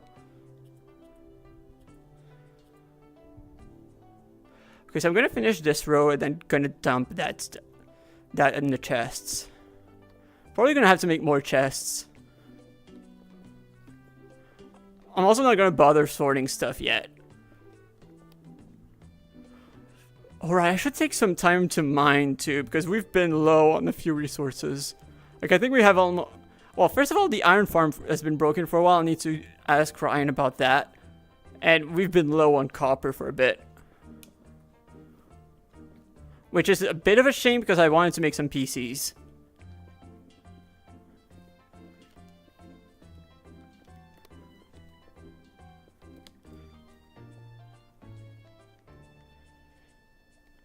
Okay. Sorry, Toasty. Wait, actually, I can probably get it myself then. Let me take a moment to switch the desktop for like a second. Just to grab that.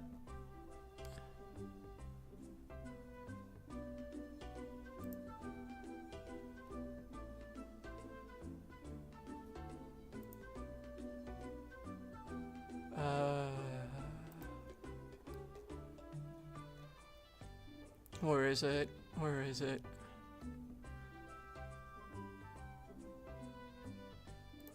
Okay, no, okay, the invite I have next to, like, the first invite I looked for, it's invalid. Oh no. Yeah, okay, I will try to look later.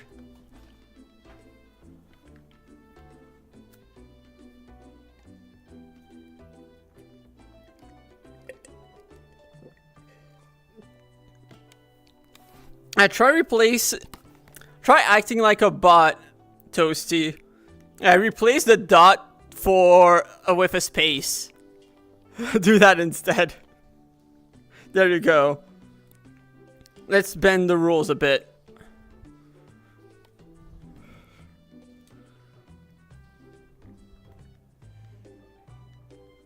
That should work, right?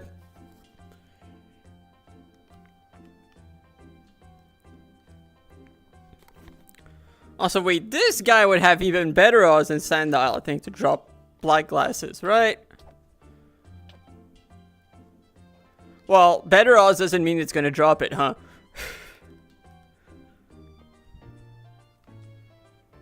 Now, let's go dump some stuff. Pyramids Cube.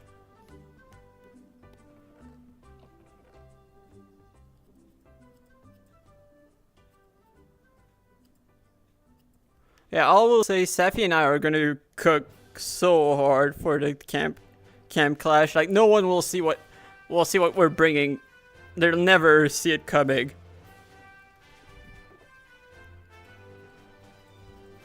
Like, it's gonna be the most unexpected thing ever.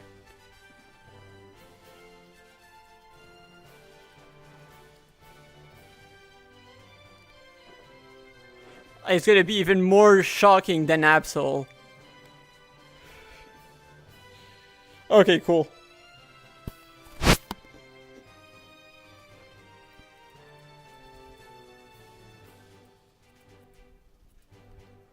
Alright, here we go. Okay, not this one. And in here.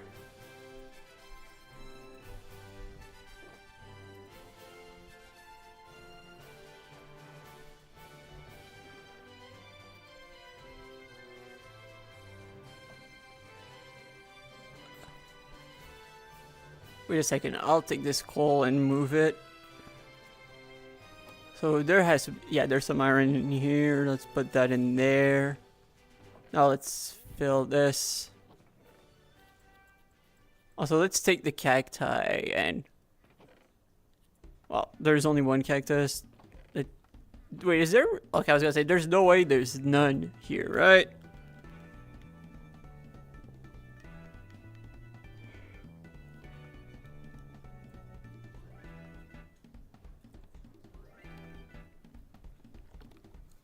Also, Zopi, remember to always say, like, you have to mention that you're joining the cult of Table Tech. I'm converting everyone to the Church of Table Tech. Table Tech is the greatest thing ever. You might not get it yet, but once you see Table Tech, you'll immediately be converted. Table Tech is the greatest thing ever. Anyone who's seen Table Tech will agree.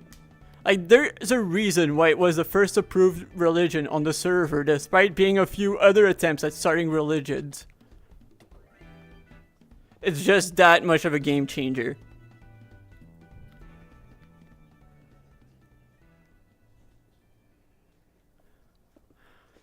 You have the two founders of the religion in this chat. Matt and I are the ones who started the religion. I love how Small Pancake thought that, like, I was joking about Table Tech being amazing. Then she found out what Table Tech is, and then she realized that no, it is actually just that good. She was converted immediately as soon as she found out.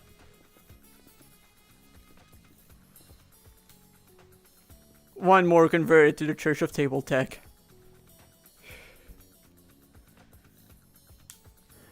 He's not joking, that's really what it stands for. He used to not have capitalized T's, and once it was discovered, he changed it to capitalized T's. Trust.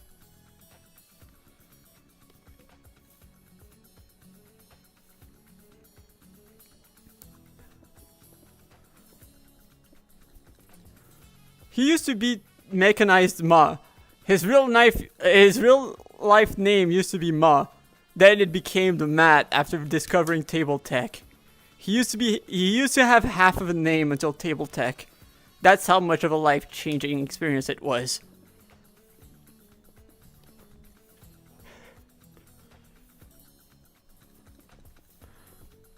Congrats on earning a full name, Matt. I'm so proud of you.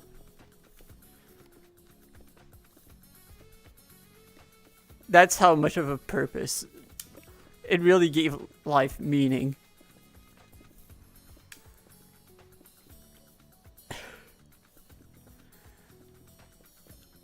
The miracles of Table Tech. Let's put that in the Bible, Matt. Put that in the Bible.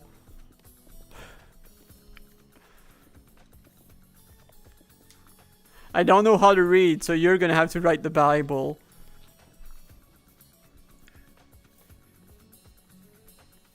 I can only pass the truth through oral tradition. Just like how the elders used to do it.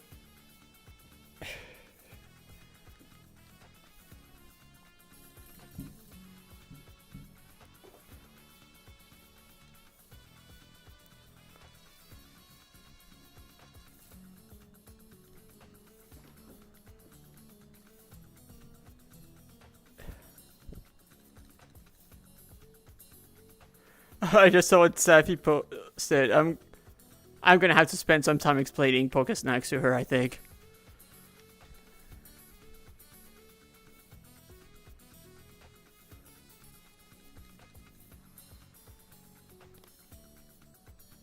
Alright, it's time for a lesson on Pokesnacks, everyone.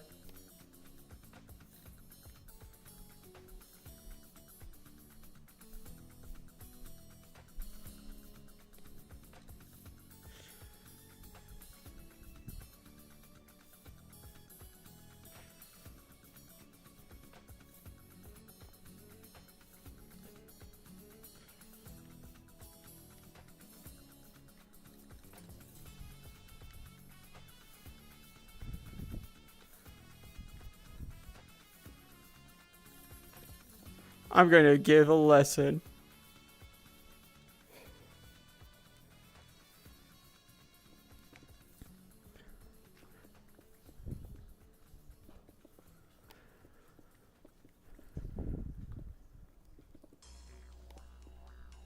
One of the rare moments where I actually read chat.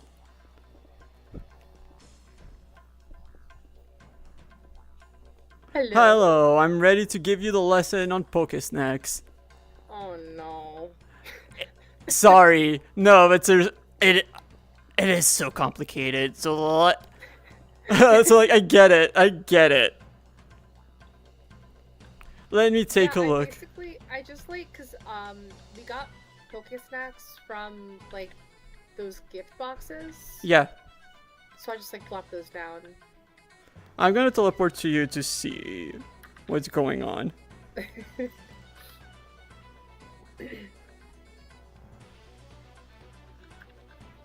Okay, first of all, let me go take that way. Let me go activate that way zone.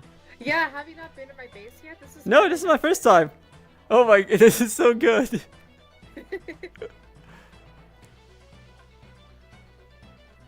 I'll make sure to do so.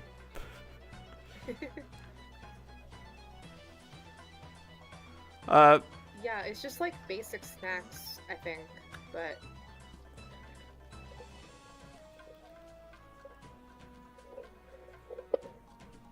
how long have they been here? like, well, half an hour maybe. Okay. Have you been here the whole time? Previously, I was on earlier. I don't really know what's going on because like as long as you're close enough, like if you keep the trunk loaded, they should bite. Like I think. I know. I don't know why it's like broken. Like I don't know if Iman like disabled it. I don't know. Because like especially since they're regular. Oh wait. I wouldn't be surprised if they're bugged, but potentially, like, depending on how they were made, they might have been bugged. Like, considering that they might have been spawned in, I don't know. Oh, right. Because, yeah, I got them from the boxes. Yeah, I heard you say that. And you said that, like, you said there was no seasoning, right?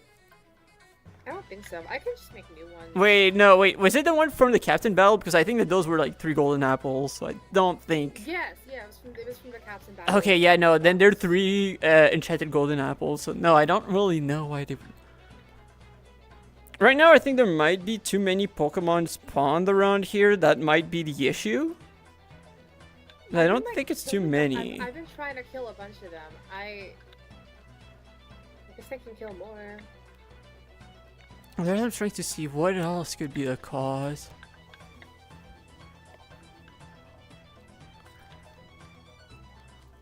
Actually, let me take a look.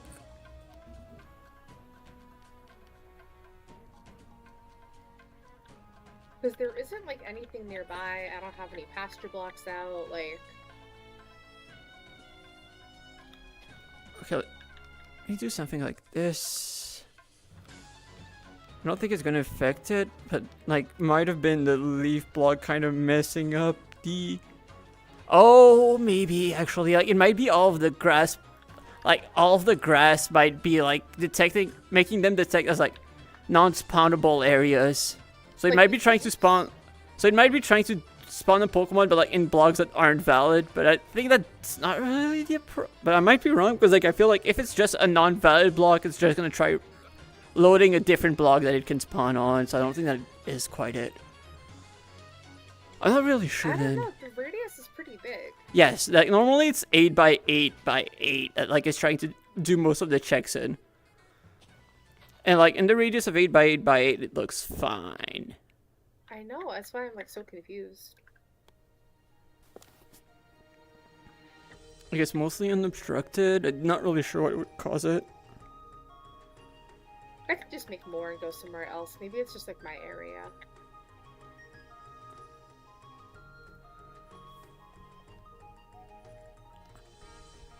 Yeah, unfortunate. I don't really get it. That is weird.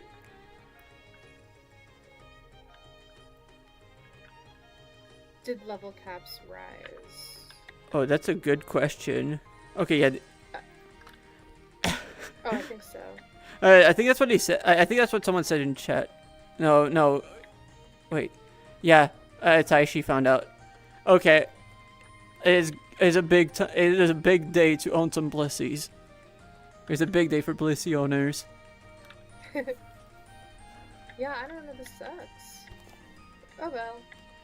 Can you give me a tour to the base? Of course. While I'm here. It's a small base. It's not. It's still big. bigger than mine. I have a pasture block. Hold on. Stay outside. Stay outside. Oh, is Let it? me get my. Let me get the pasture block ready.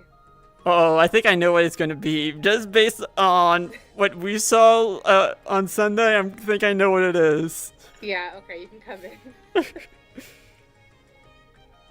you can come in. Welcome to Minen Mountain.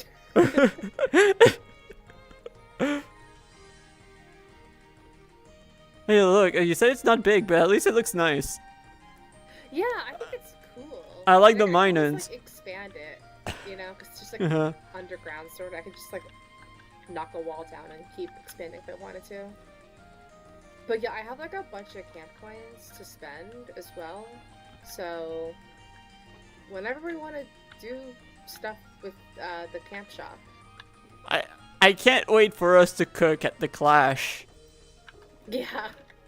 I'm live, so I've been telling them that we're cooking so hard. Oh yeah, we're gonna dominate at Camp Clash for absolutely. Like, So- no one's ever gonna see our strategy coming. So with cooking, I should add like seasonings to make the bites increase, I guess, I mean, for the snacks. I mean, for those snacks, it's too late.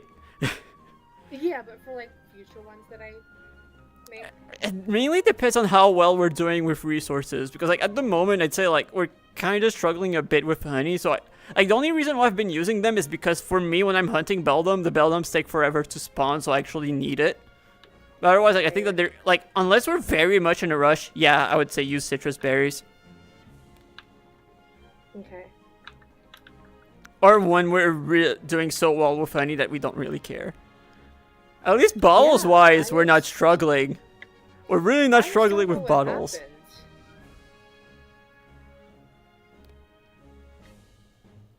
Yeah, I don't know. Yeah, I also don't know. I wish I could. I wish I'd know. No, it's okay. Like, it is very. Actually, remind me later. I'm gonna send you because like I might have just forgotten something about snack mechanics, but like there's a video that's really good at explaining like all of the subtle mechanics about snacks. Which, the more you find out about how snacks work, the more you realize that, oh my god, they're so complicated. Why did they make it so complicated? Yeah.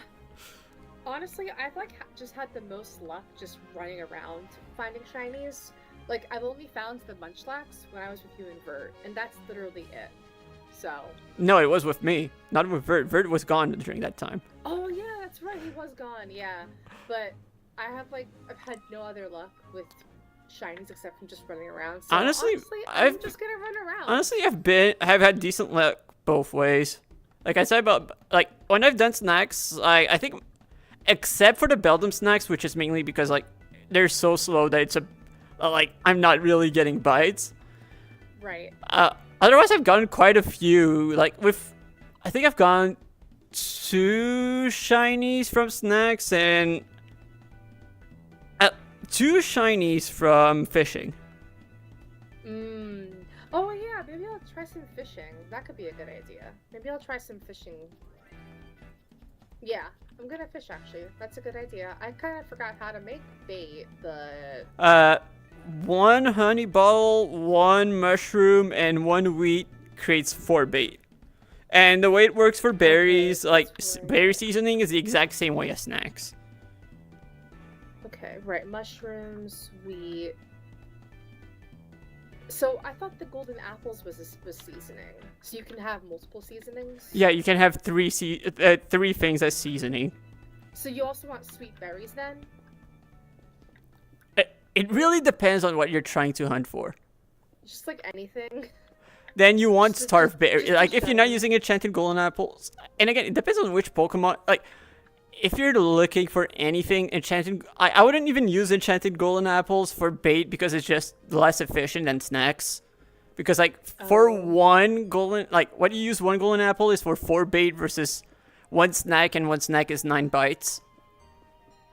But so I just use, like if you're looking for anything, I just use 3 starved berries.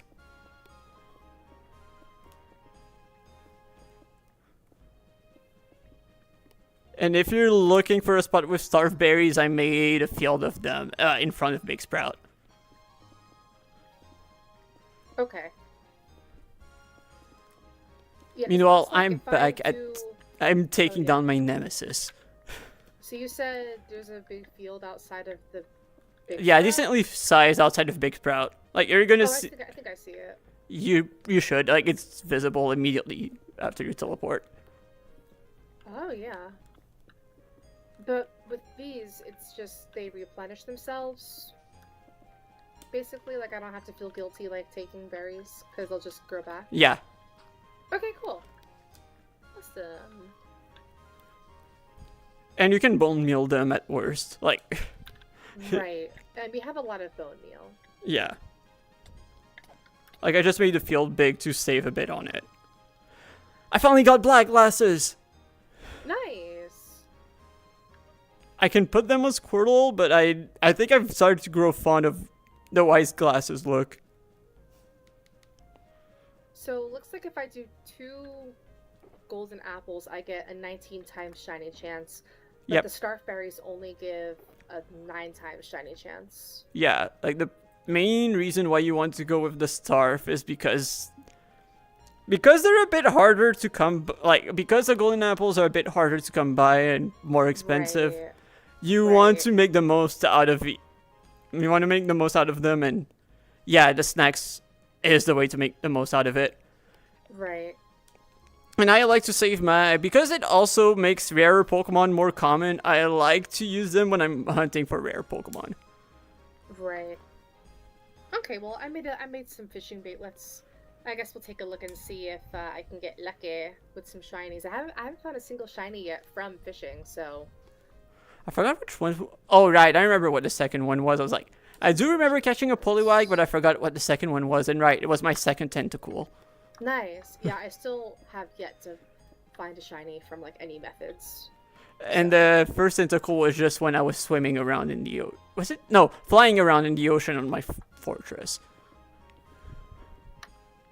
Trying to find an ancient city. Alright, well, I'm gonna go hunt, but I'll let you know if I find anything. Thanks for the help. Sounds good, no problem. So, see ya. See ya. And yeah, I remember, Matt, about...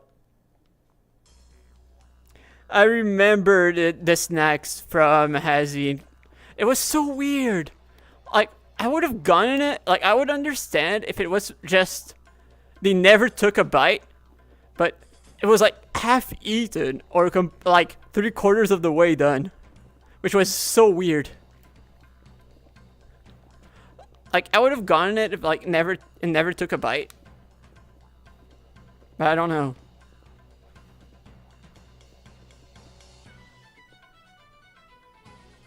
And yeah, there is no ancient city. We would have found it by now if there was one.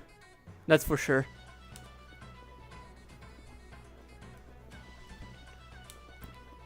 And you know what we're going to be able to say soon? There is no pyramid in Camp Cobblemon.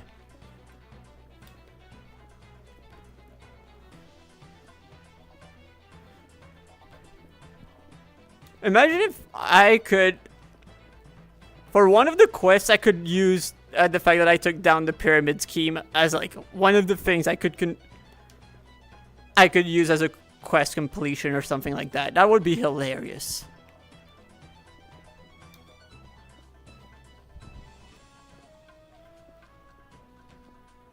I would laugh so hard. Also, I hope we don't see Electrode Bowling ever again. Iman and I talked a bit on Sunday after the whole thing. I was like, yeah, I know, I hated it. He was like, that was the best part. I'm like, no, not when you have to deal with what I had to deal with. And then he went, okay, yeah, no, I get it. I get why you hate it.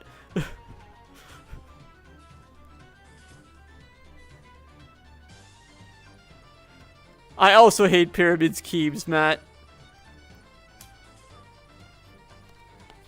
Because, yeah, Farley, we start calling those pyramids a pyramid scheme. Because what else would you call a pyramid A pyramid-shaped scam, but a pyramid scheme. And if there's no Golurk here, what else would it be but a scam? Or no Larvesta? This is just a scam.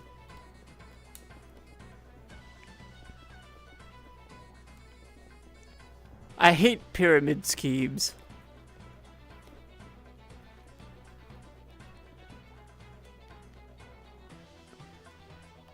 Wait, I don't have this guy in my Pokedex? We were talking earlier about how I'm supposed to scan stuff. We're supposed to scan stuff with our Pokedex. One day, you know, one day I will make the mod I've talked about before, where when I scan a Pokemon, it's gonna my TTS voice is gonna activate and it's gonna read the Dex entry. I think that would be so cool. I think that would be so cool.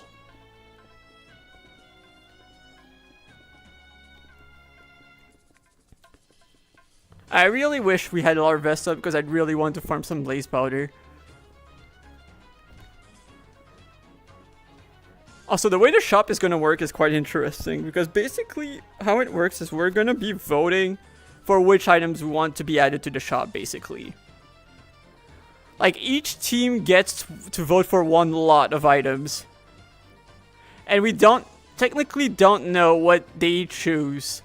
We can make deals or discuss so that we don't add the same item. And we might do that. But like, we basically decide what gets added to the shop for the camp coins. We're not 100% sure what we're going with yet. Actually, like, I think both teams want quartz for multiple reasons. One of them being choice band, the other being redstone. But outside of that, we're not really sure what else we'd want. Because that is the only way we can get quartz. The shop is the only way we'd be able to get quartz.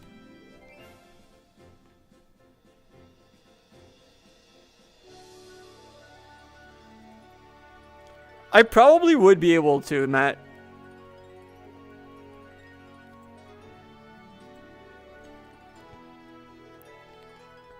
The main thing is, okay, yeah, there is a Dex entry. Yeah, I'd probably be able to do that. And yeah, I think it would be awesome.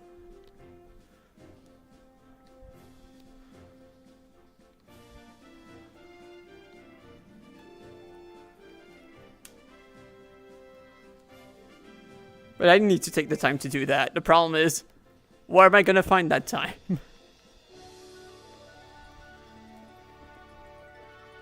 That has been my main problem. Like, I'm already surprised I managed to finish the racing video in 2 days? Like, I don't know. For me, that's a record, especially considering that, like, despite the fact that to me, it feels like I rushed it, it still came out well. Like, I don't think I rushed the video, it's just that it was quick. Like, rush, I think, is not quite the accurate word.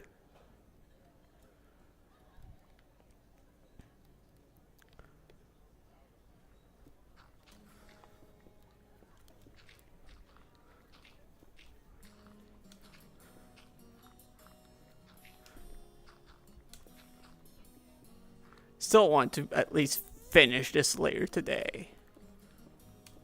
Or at least before I finish first stream, because the second stream I don't expect to be doing a lot of pyramid scheme destroying. I think I'll probably be focusing on the quests when they release.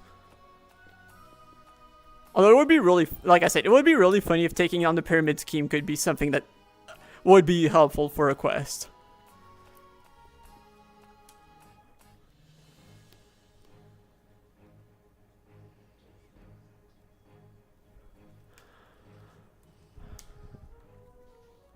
Like, I've been editing quite a bit, like, mainly trimming footage. So I think that it helps a bit. Like, some stuff I could find fairly quickly. It also helps that, like, yeah, the footage was pretty... Well, first of all, like, I did not necessarily have to do a lot of technical explanations. So I did not necessarily have to do, like, make a lot of custom stuff. And I did not have to script too much. Like, I could just use already existing footage. Like, for me, it's probably the shortest script I've ever written for a video, which was 2 pages. Like, less than, like, typically my video scripts are 20 pages long, at least. So this felt very, like, so simple in comparison. Because, like, most of the audio was just the recorded, like, the audio from the recording, which very easy to work with.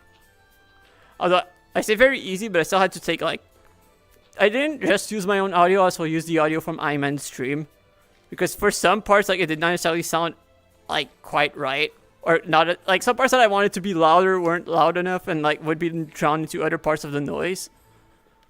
Like, I think that, like, Iman's commentary is really good for the race, and I want to include it a lot, especially towards the final 2 races. And when there's, like, everyone else's own other comments that are just overpowering his, because, like, I thought that I recorded the separate audio tracks for each person with the voice mod, but apparently I didn't. So I didn't have that to work with. But at least I could do some. I could make up for it by doing what I did in the end.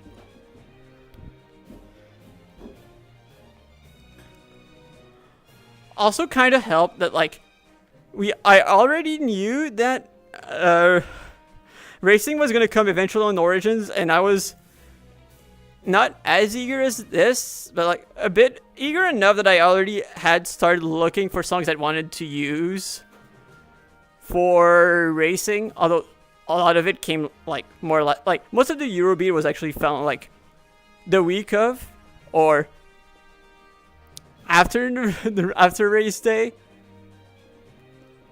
So that helped a bit.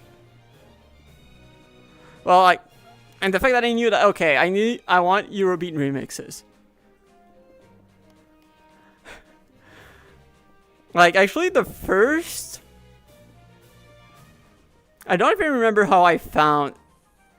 Actually, no, I know how I found that. Like, the song I found for the first race is actually a very funny story.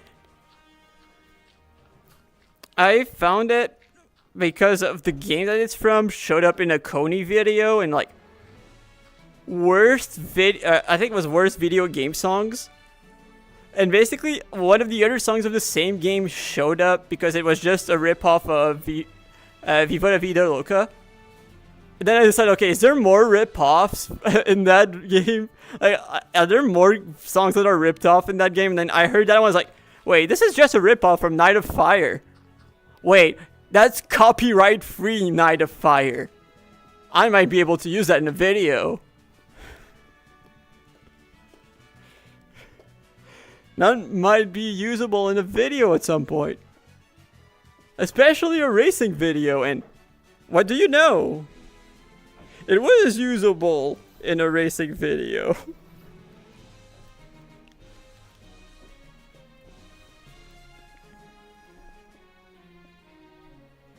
And then I heard, I forgot which was the first, oh yeah, I remember how, again, when I started looking for, I think it was for Origins racing, I was like, okay, if there's some Pokemon Eurobeat, I might include that.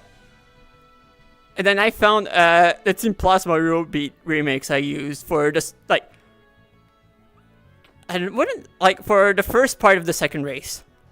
Until I take the lead, I take the lead back, which I just transition into KK Rider instead, like, at the pass for the rest of the race.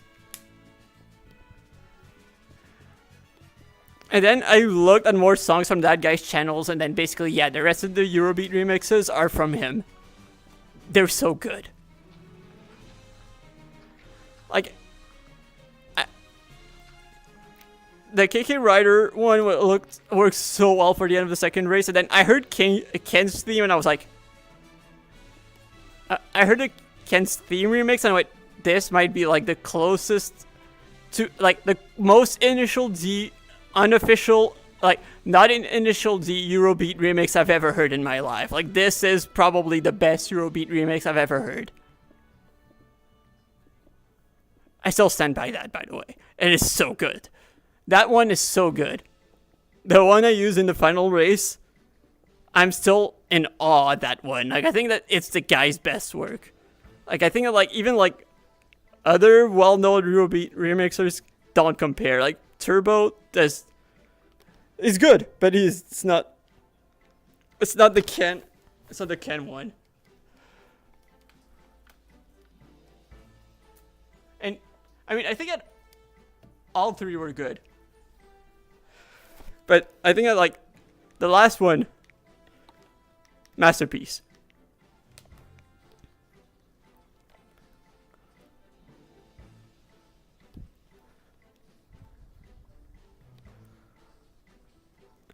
The problem is, I don't know how. If I do another racing video, I don't know how I can pick songs that match that are on the same level without just reusing them. That's gonna be the challenge. But I guess I'll get to it when that happens.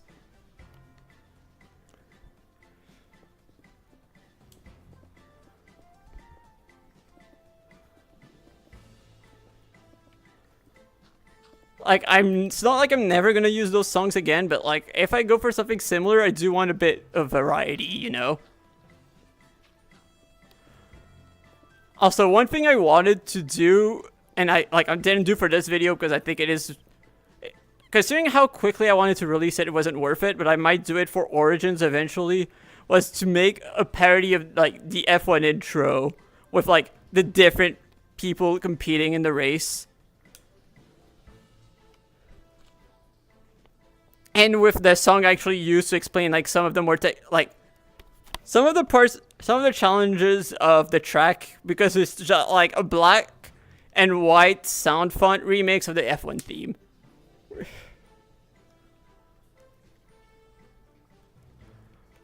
Yeah, originally I thought on my first video for Camp Cobblemon was going to be like what a lot of people did of like a recap of like what happened in general early on. Like I wasn't necessarily going to do day one, even though there's quite a bit that happened day one, but probably like week one, like up until the end of the first clash. But then racing happened and then I went, okay, it's non-negotiable. That has to be first. That has to be the first video. Like the storyline of me like practicing hard, oh no, I'm being hit by the lag so hard, I'm probably gonna struggle. The actual struggle, the comeback, was just, yeah. I saw the storyline being, okay, yeah, this is just too good of a video to just keep in the waiting room. Especially one that I thought wouldn't take too long to make, because like, I still stand that the video about the last Origins tournament is going to be an amazing one, but that one still takes a lot of work.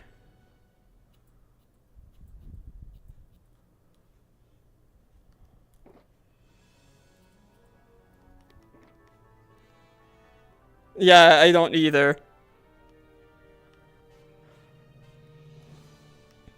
Like, I think I was slowly getting there, but not yet. That makes me scared of when I'm gonna release it, though.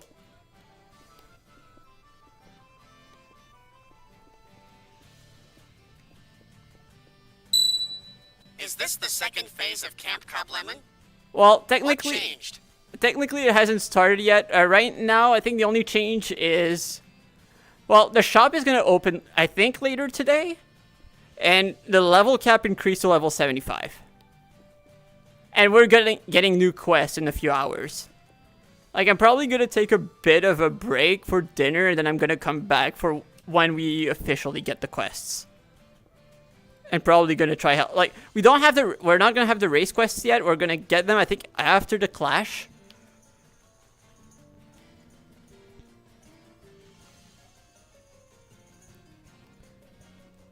Also, where is this water coming from?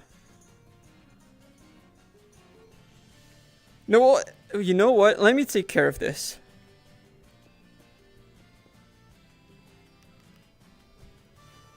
So basically, so far, we're technically like, this is the phase 2 waiting room pretty much. And until we're past the waiting room, I mean, I don't get to choose tree. I don't, it's not like I have any control about that. But I don't think it's going to get past level of 100 if I had to guess. I don't see why it would go past level 100 anyway. Like, for competitive battles, we're still keeping level 50, so like, it's not like it's going to affect the battles. And you're not really getting anything past level 100 anyway. Like, you're not getting any new moves. Like, sure, you might be getting more stat numbers, but even then, like, normally you should have enough of a level advantage that it's not really going to matter unless you're using something like, I don't know, Magikarp, Rattata. The Squirtle I currently have on me, I guess. Smeargle.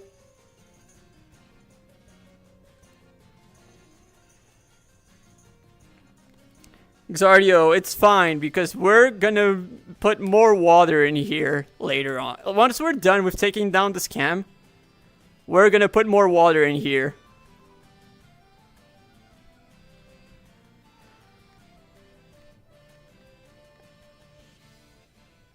Also, Tree, I don't know if you saw, but racing video is out. I recommend taking a look. When there's gonna be downtime, I recommend... When I'm gonna be taking a break from... when the stream's gonna be on break, I recommend taking a look. People, please glaze the video right now. Please. I need people to sell it.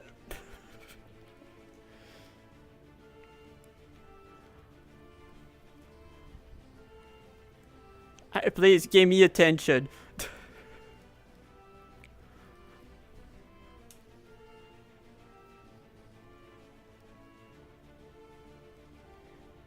Oh yeah, I do have mending on it. Oh yeah, it is getting low, huh? True. I'm gonna wait. I'm still gonna wait. I might do it during the off-stream break after dinner. We do have an EXP farm. I'm just gonna... And I'm probably gonna go there for a bit. But I don't want to show where it is on stream, so I'm not gonna do that right now. I don't want info leak to Wooper. Like, I'm not gonna say anyone here is gonna leak, but you never know where when they're gonna watch. Rhyhorn race on this server. The racing event that happened on Saturday. I was originally gonna stream it, but I ended up lagging more than I expected, so I ended up canceling it last minute to try to how I put it was hopefully get a better result. And I did get... I think it was worth it in the end when you look at how it went. 13 minutes.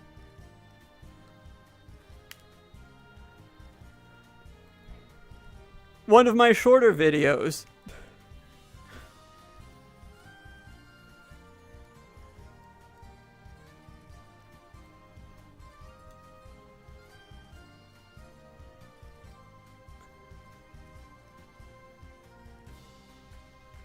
Can you make a netherite Paxel? Is that a fig? Now that I think about it.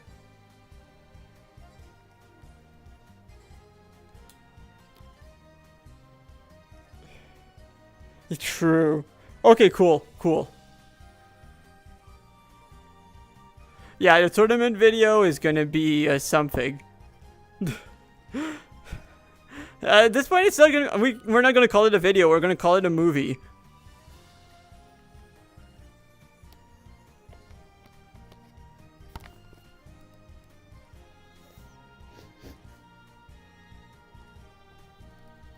Hey, that's a good... Wait, why am I not looking it up myself?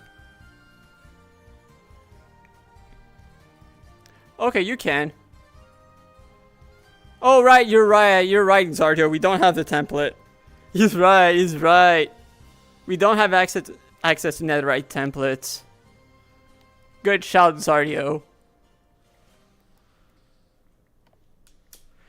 We don't have the netherite upgrade. So, like, the only thing we can do with netherite is the hammers. And I do have one.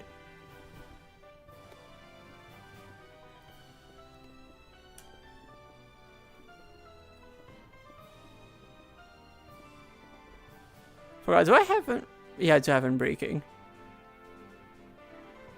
Should probably upgrade to Fortune 3 at some point, though.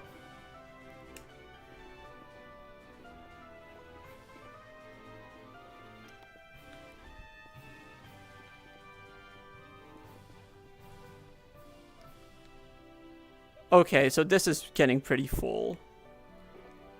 Yeah, I was gonna say, I don't think I've got a ton of space left.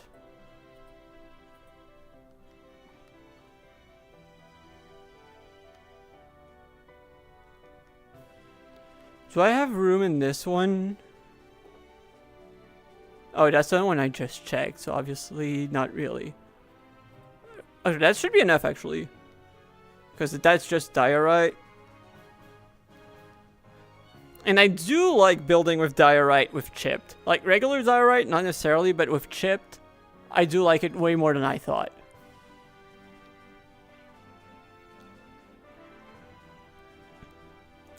Good luck, Zard. Good luck, Zardio. Good night.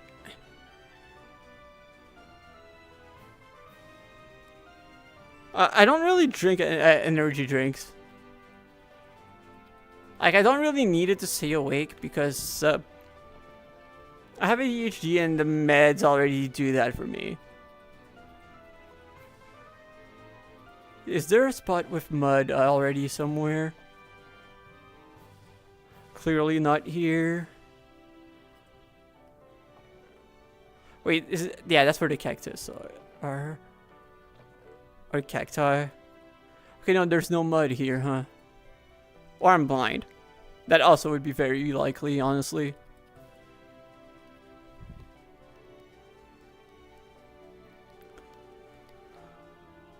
I need to make a base at some point.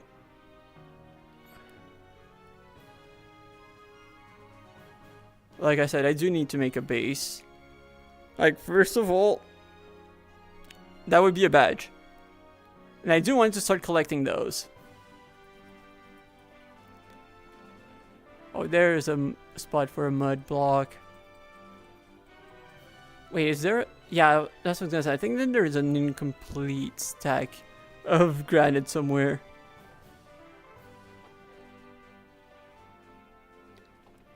Okay, now let's start storing some stuff in here.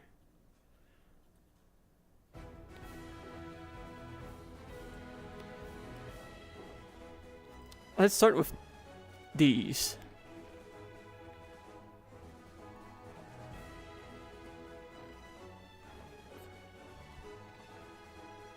Okay, fair enough. And this works. No, I saw some dirt somewhere.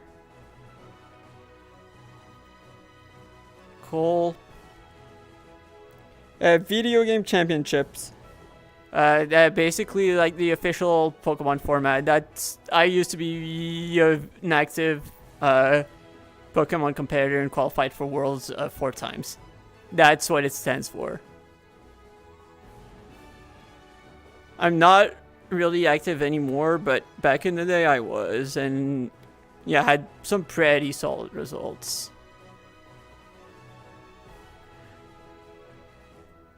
Like, and now I'm just like not as passionate about it as I used to. Like, I still enjoy playing competitive, but like not as seriously as I used to.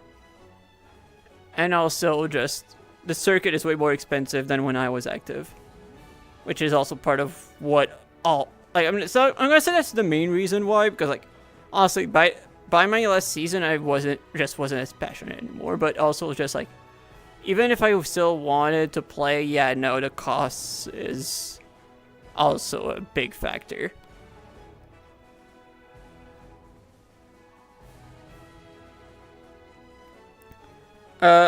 I don't really use it much, but I do have it. Like, I mainly use at the moment. I mainly use it for my starting soon screen, where I recreated what's it called? I recreated the Gen 4 the Gen 4 badge case, where you can click the badges to play notes. And when I'm in my starting soon screen, there's some points redeemed to change how clean the badges are. If you want to play like different sounds. No, I don't really have a lot of. I do have some cards, but don't think I really have a favorite. Like, it's mainly been like, oh, I do well at the tournament, I'm given a pack, and I don't really double check. Like, it's more, okay, yeah, we're giving you our stock, enjoy it. I'm like, okay. I think that's the best way to describe it. Like, I'm not a big TCG guy.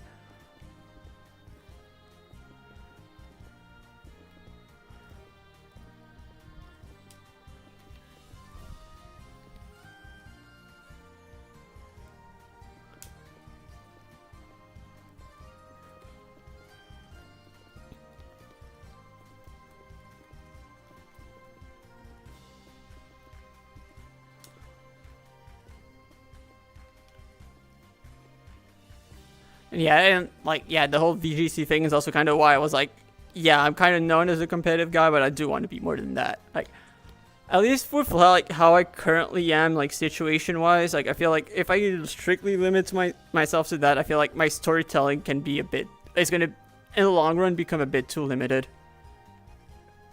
And that's not really what I want to go. Like, that's not the situation I really want to be in the long run, at least.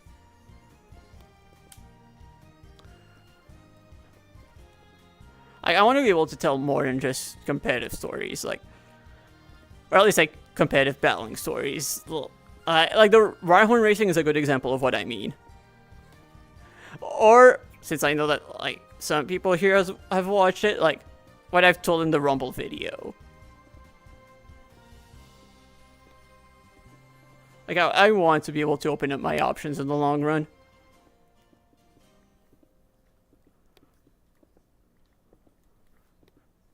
Oh my god, the Rumble video also took a long time to make.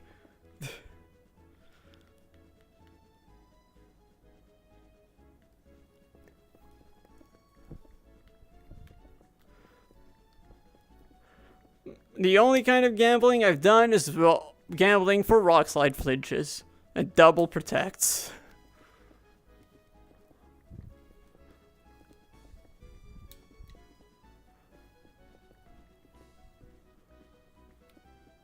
I think that's the best way to describe how the kind of gambling I've done.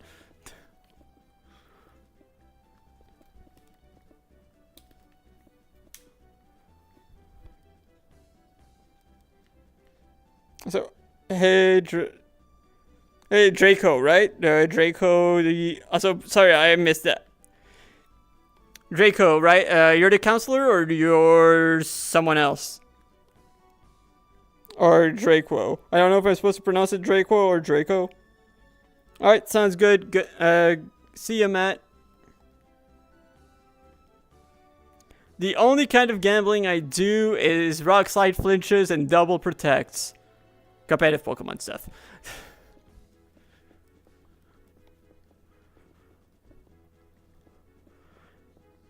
And no, I'm not the VR VGC guy. I'm the racer.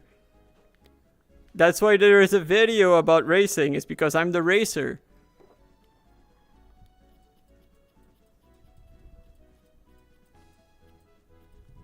Or the table tech guy.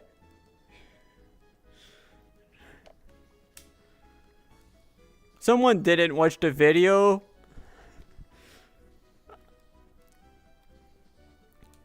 I'm the racer. So true. No, we love it when we're the ones doing it. We hate it when it's the other people doing it. That's the truth. That's the real truth, Draco.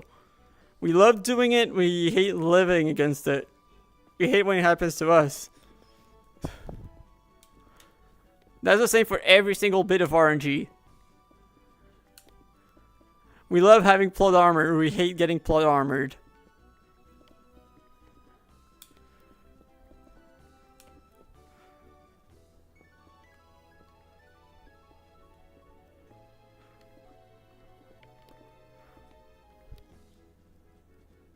Exactly. The VR Rhyhorn Racing. The owner of Raikkonen.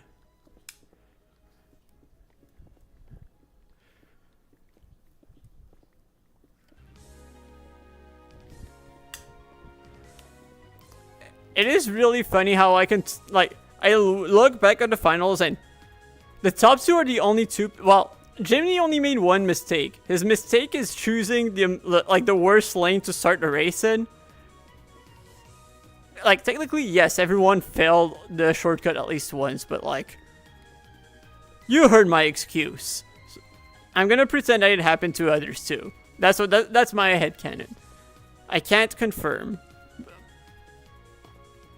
But that is going to be my excuse. But like outside of that, like I can tell very clear mistakes that weren't a shortcut from everyone else. Like you can tell that Jimmy and I spent way too much time optimizing the track.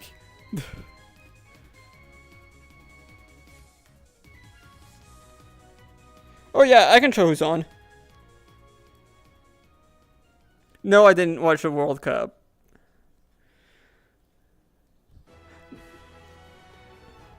And out of the people online, I'm pretty sure that Vert is AFK as usual. Yeah, Vert said earlier that it was going to be AFK, actually. Like, most people, like, there aren't a lot of people on because, like I said, right now it's really just a waiting room until Phase 2. So there's not going to be a lot of people on. Although Staffy was on earlier, I think... I was talking with her, I think, before you joined. We're talking about snacks and bait because she wanted to shiny hunt.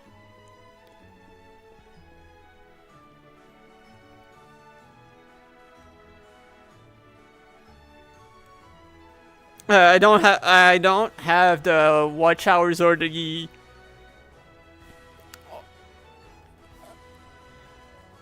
Wait, you mean like a member of the server or a YouTube member? Because like I don't have YouTube memberships yet. I don't have the watch hours or the number of subscribers for that yet.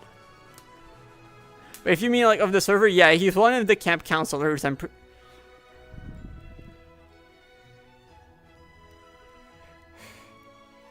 Yeah, he's one of the counselors.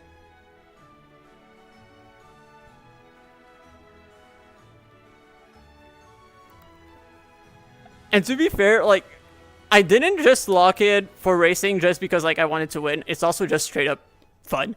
Like, it is honestly just, like, the most fun I've had on the server, straight up. Like, it wasn't just a matter of pride. It was just like, yeah, I'm also having fun. As long as I'm not lagging, obviously. The lag was a real suffering.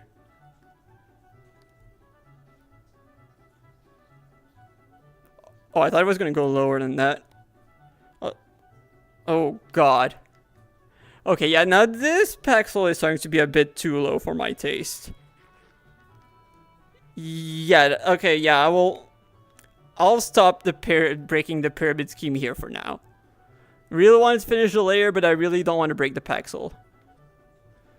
One thing I could probably do, though, is probably... I was thinking we were low on resources earlier. I might try to go mining a bit.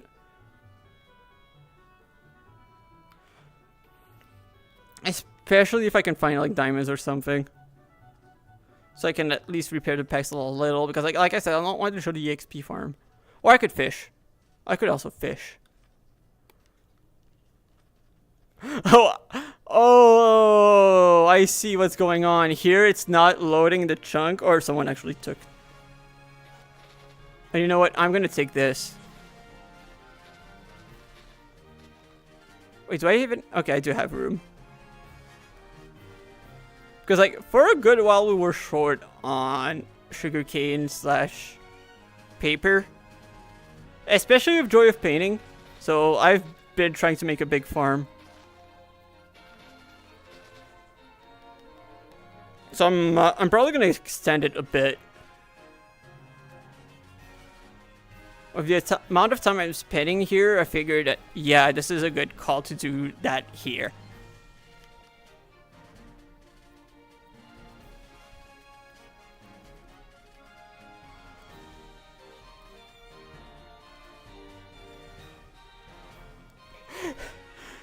That is very unfortunate.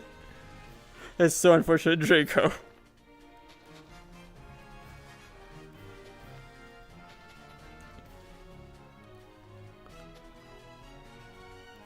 don't think we've hung out much yet. To be, I think we kind of need to fix that at some point.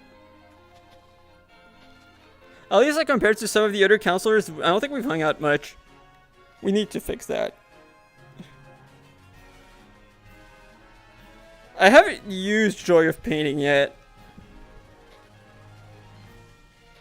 Unfortunately, I haven't used it yet. I haven't really had the chance to.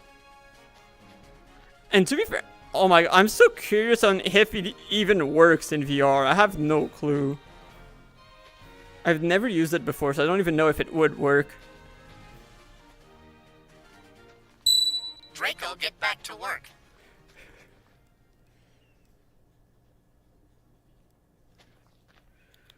No, no. Let Draco have some fun.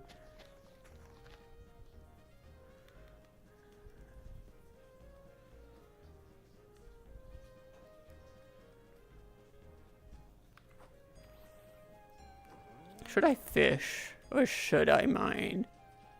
I might fish.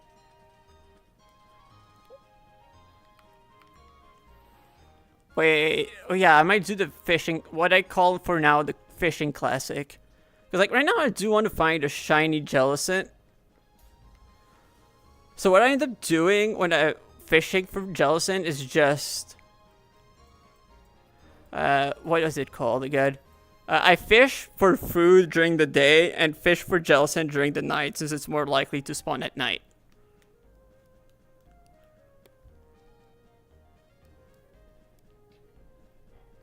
You know, Draco, that's basically what I was doing week 1. So I get it. And since I've been free, I've also been spending a lot of time on this. Like, I have to send a message. Actually, you know what? No, right. I don't want... I'm still gonna just go directly in the straight line to break those. Because, like, I do not want to press a button to break. Actually, I can... Especially since it's only gonna be a few blocks, I can probably...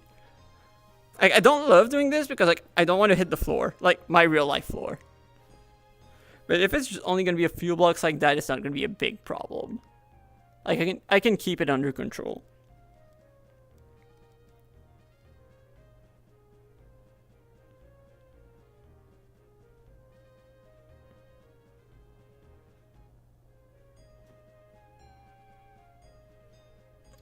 The thing in the bottom left basically shows shinies. Like, it shows shinies specifically if they're in the area. I have it on, yeah, to be able to detect shinies because like, it also has a wider range than the minimap. And that's what the Pokefinder is for. Like, I normally only have it when I'm streaming because otherwise I don't really see it. But I can use it so people can see shinies for me.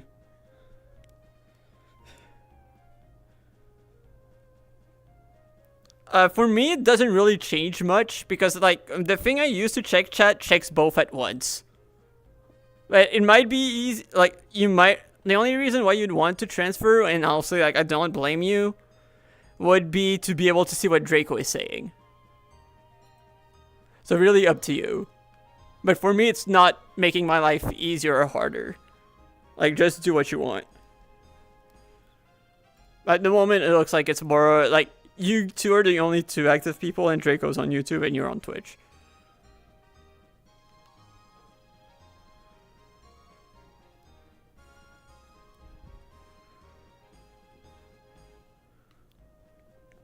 And it's time to go to where I normally fish for Jellicent. Let's go to Bensenshin. Wait, there's more emeralds? Okay, no, I'm gonna pick up those emeralds too. I don't want people to steal the emeralds that I've worked hard for. Like, I earned those. No one can argue that against the fact that I earned them.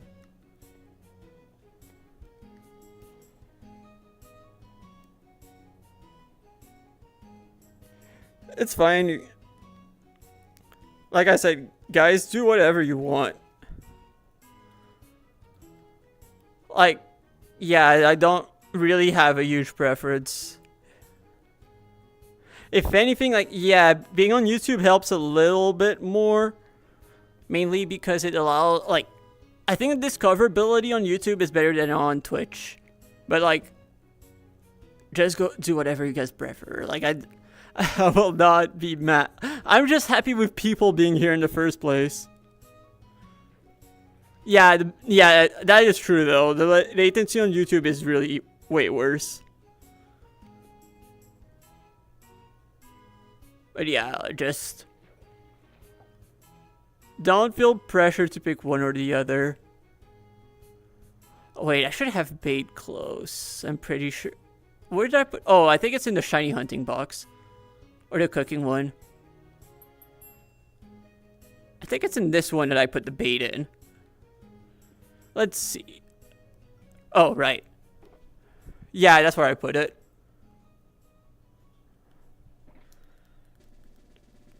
Because I did notice that I'm getting a bit low. Also, right, I can put those in here.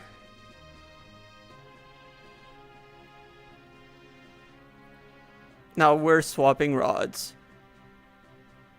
So Pokenav.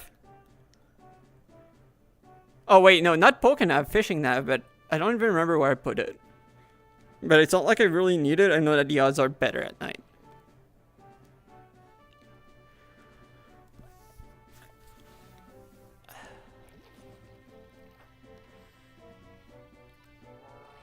Alright, what do I have on me? Because, like, Pokemon wise. Because I do want to train my Shroomish. Wait, we were lied to, I think. I don't think that the level cap went up because I don't think Miltank got any experience yet. Oh, it's probably going to be after the orientation, actually. Oh, hello, Tree on YouTube. Totally new viewer. Hello.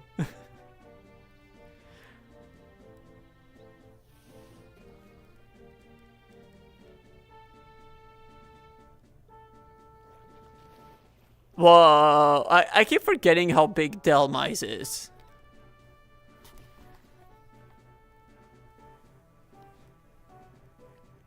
You know, it would be nice if I was saying earlier about how I was fairly lucky when it came to just, like, both fishing and snacks. I'm kind of lying. Though, like, the frillish snacks have not necessarily been lucky.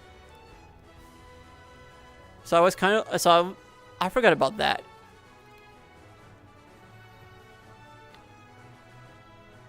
I could also potentially spend some time at the Beldum spot.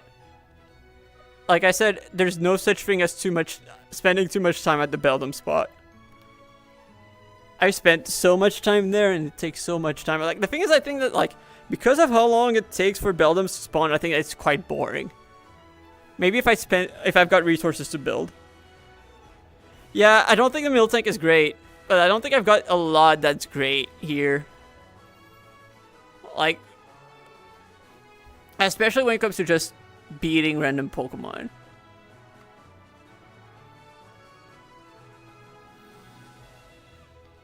Like, actually, I could probably do Magnezone if I remove the Electric Gem.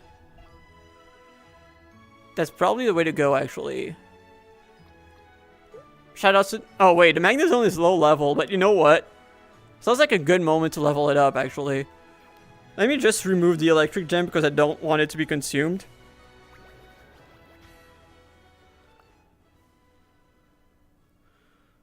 Shoutouts to that Magnezone, by the way.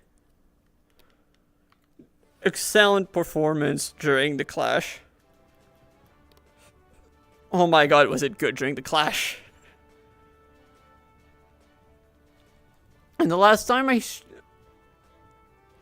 like... Okay, like, do you mean since the last time I streamed? Okay, can you answer... okay, I will ask because I'm not sure what you mean. Do you mean since the last time I streamed Cobblemon or since the last time I streamed something other than Cobblemon? Because if it's the last time since I streamed something other than Cobblemon, that would probably be... late April, the Champions Grand Festival, like the biggest VGC tournament of all time. Wait, Duck is online? Yeah, I think it was like back in April. At least I don't remember the last. Unless I streamed some Rumble since, but I don't think so. Oh god, okay, that lived. Oh my god, Doug being alive?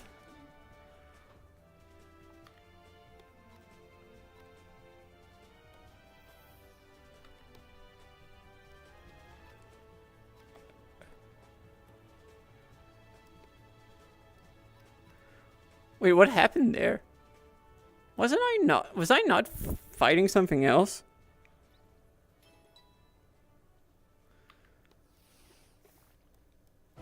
Because, like, the thing is, like, at least before Camp Cobblemon, I usually only stream, like, once a week, and usually I was streaming Origin stuff. Because when I was spending most of my time in the editing dungeon and just preparing for a video. Like, working on a video. That still isn't out, by the way.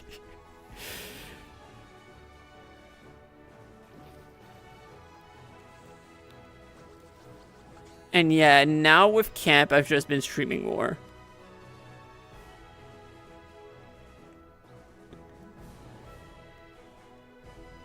Yeah, I'm gonna be in the. I'm gonna take a break from before the orientation to eat dinner, and then I'll be back.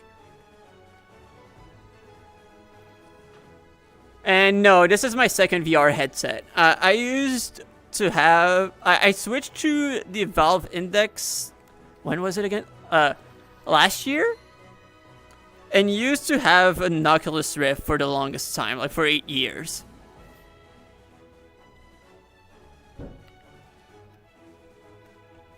And then it just basically was just crumbling into pieces.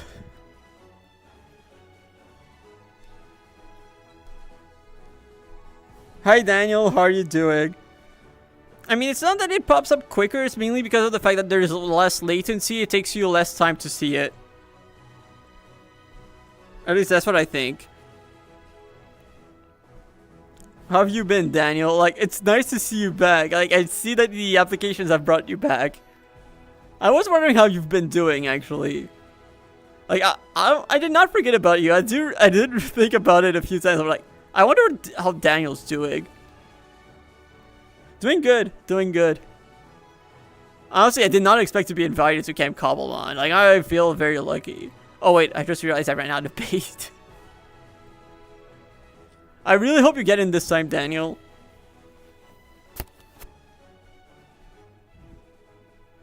Yeah, that's very understandable. Yeah, I also hope you get in. Honestly, there's a lot of people that I hope are gonna get in this time.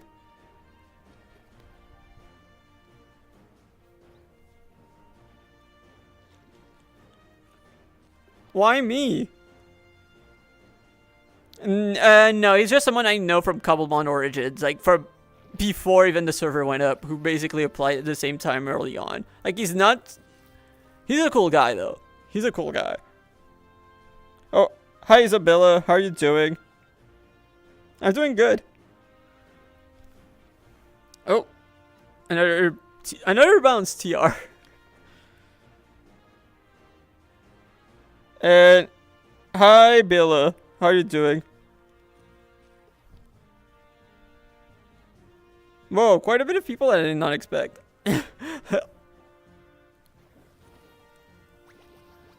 So, yeah, how's everyone?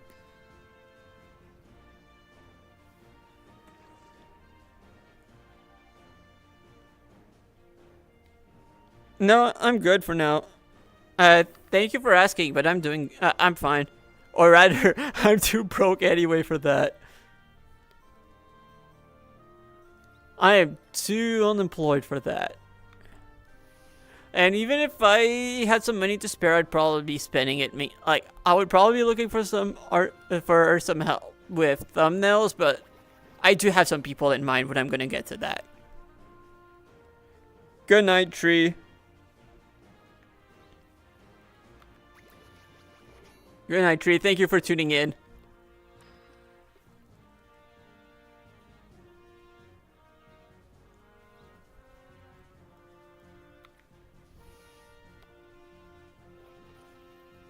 Because I will admit, I do know that my thumbnails need a lot of work still.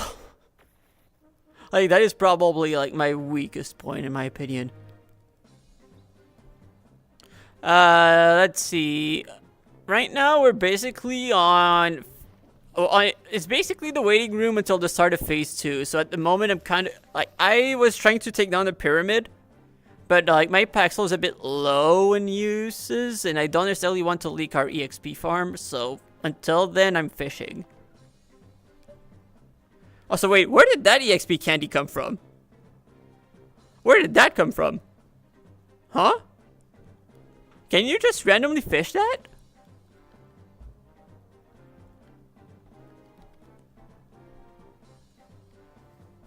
Okay, I don't know where that EXP candy came from.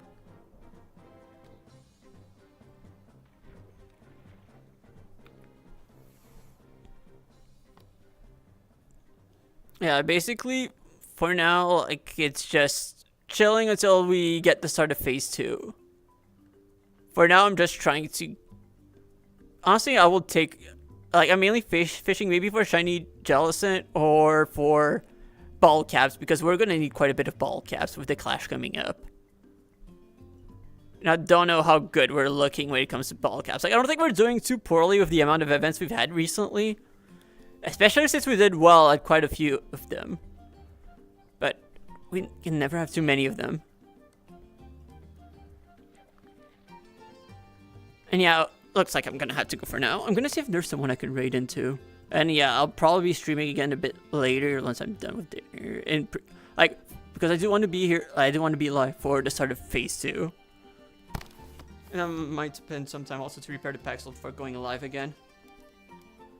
Yeah, exactly, Daniel. I'd probably be spending more of my money for thumbnails for videos, like, and I think that there's some people who are very talented, like, I could reach out directly with. Oh, that was you, Draco? Thank you so much. Oh, I'm sorry, Bill, about that. Wait. Sorry, is that... Oh, Ming, that's you. Oh, sorry, I did not realize from the name. Like, from the YouTube username that was you, Ming. Okay, is there someone I can raid into? Okay, now that I can see, but... Yeah, I see you all later.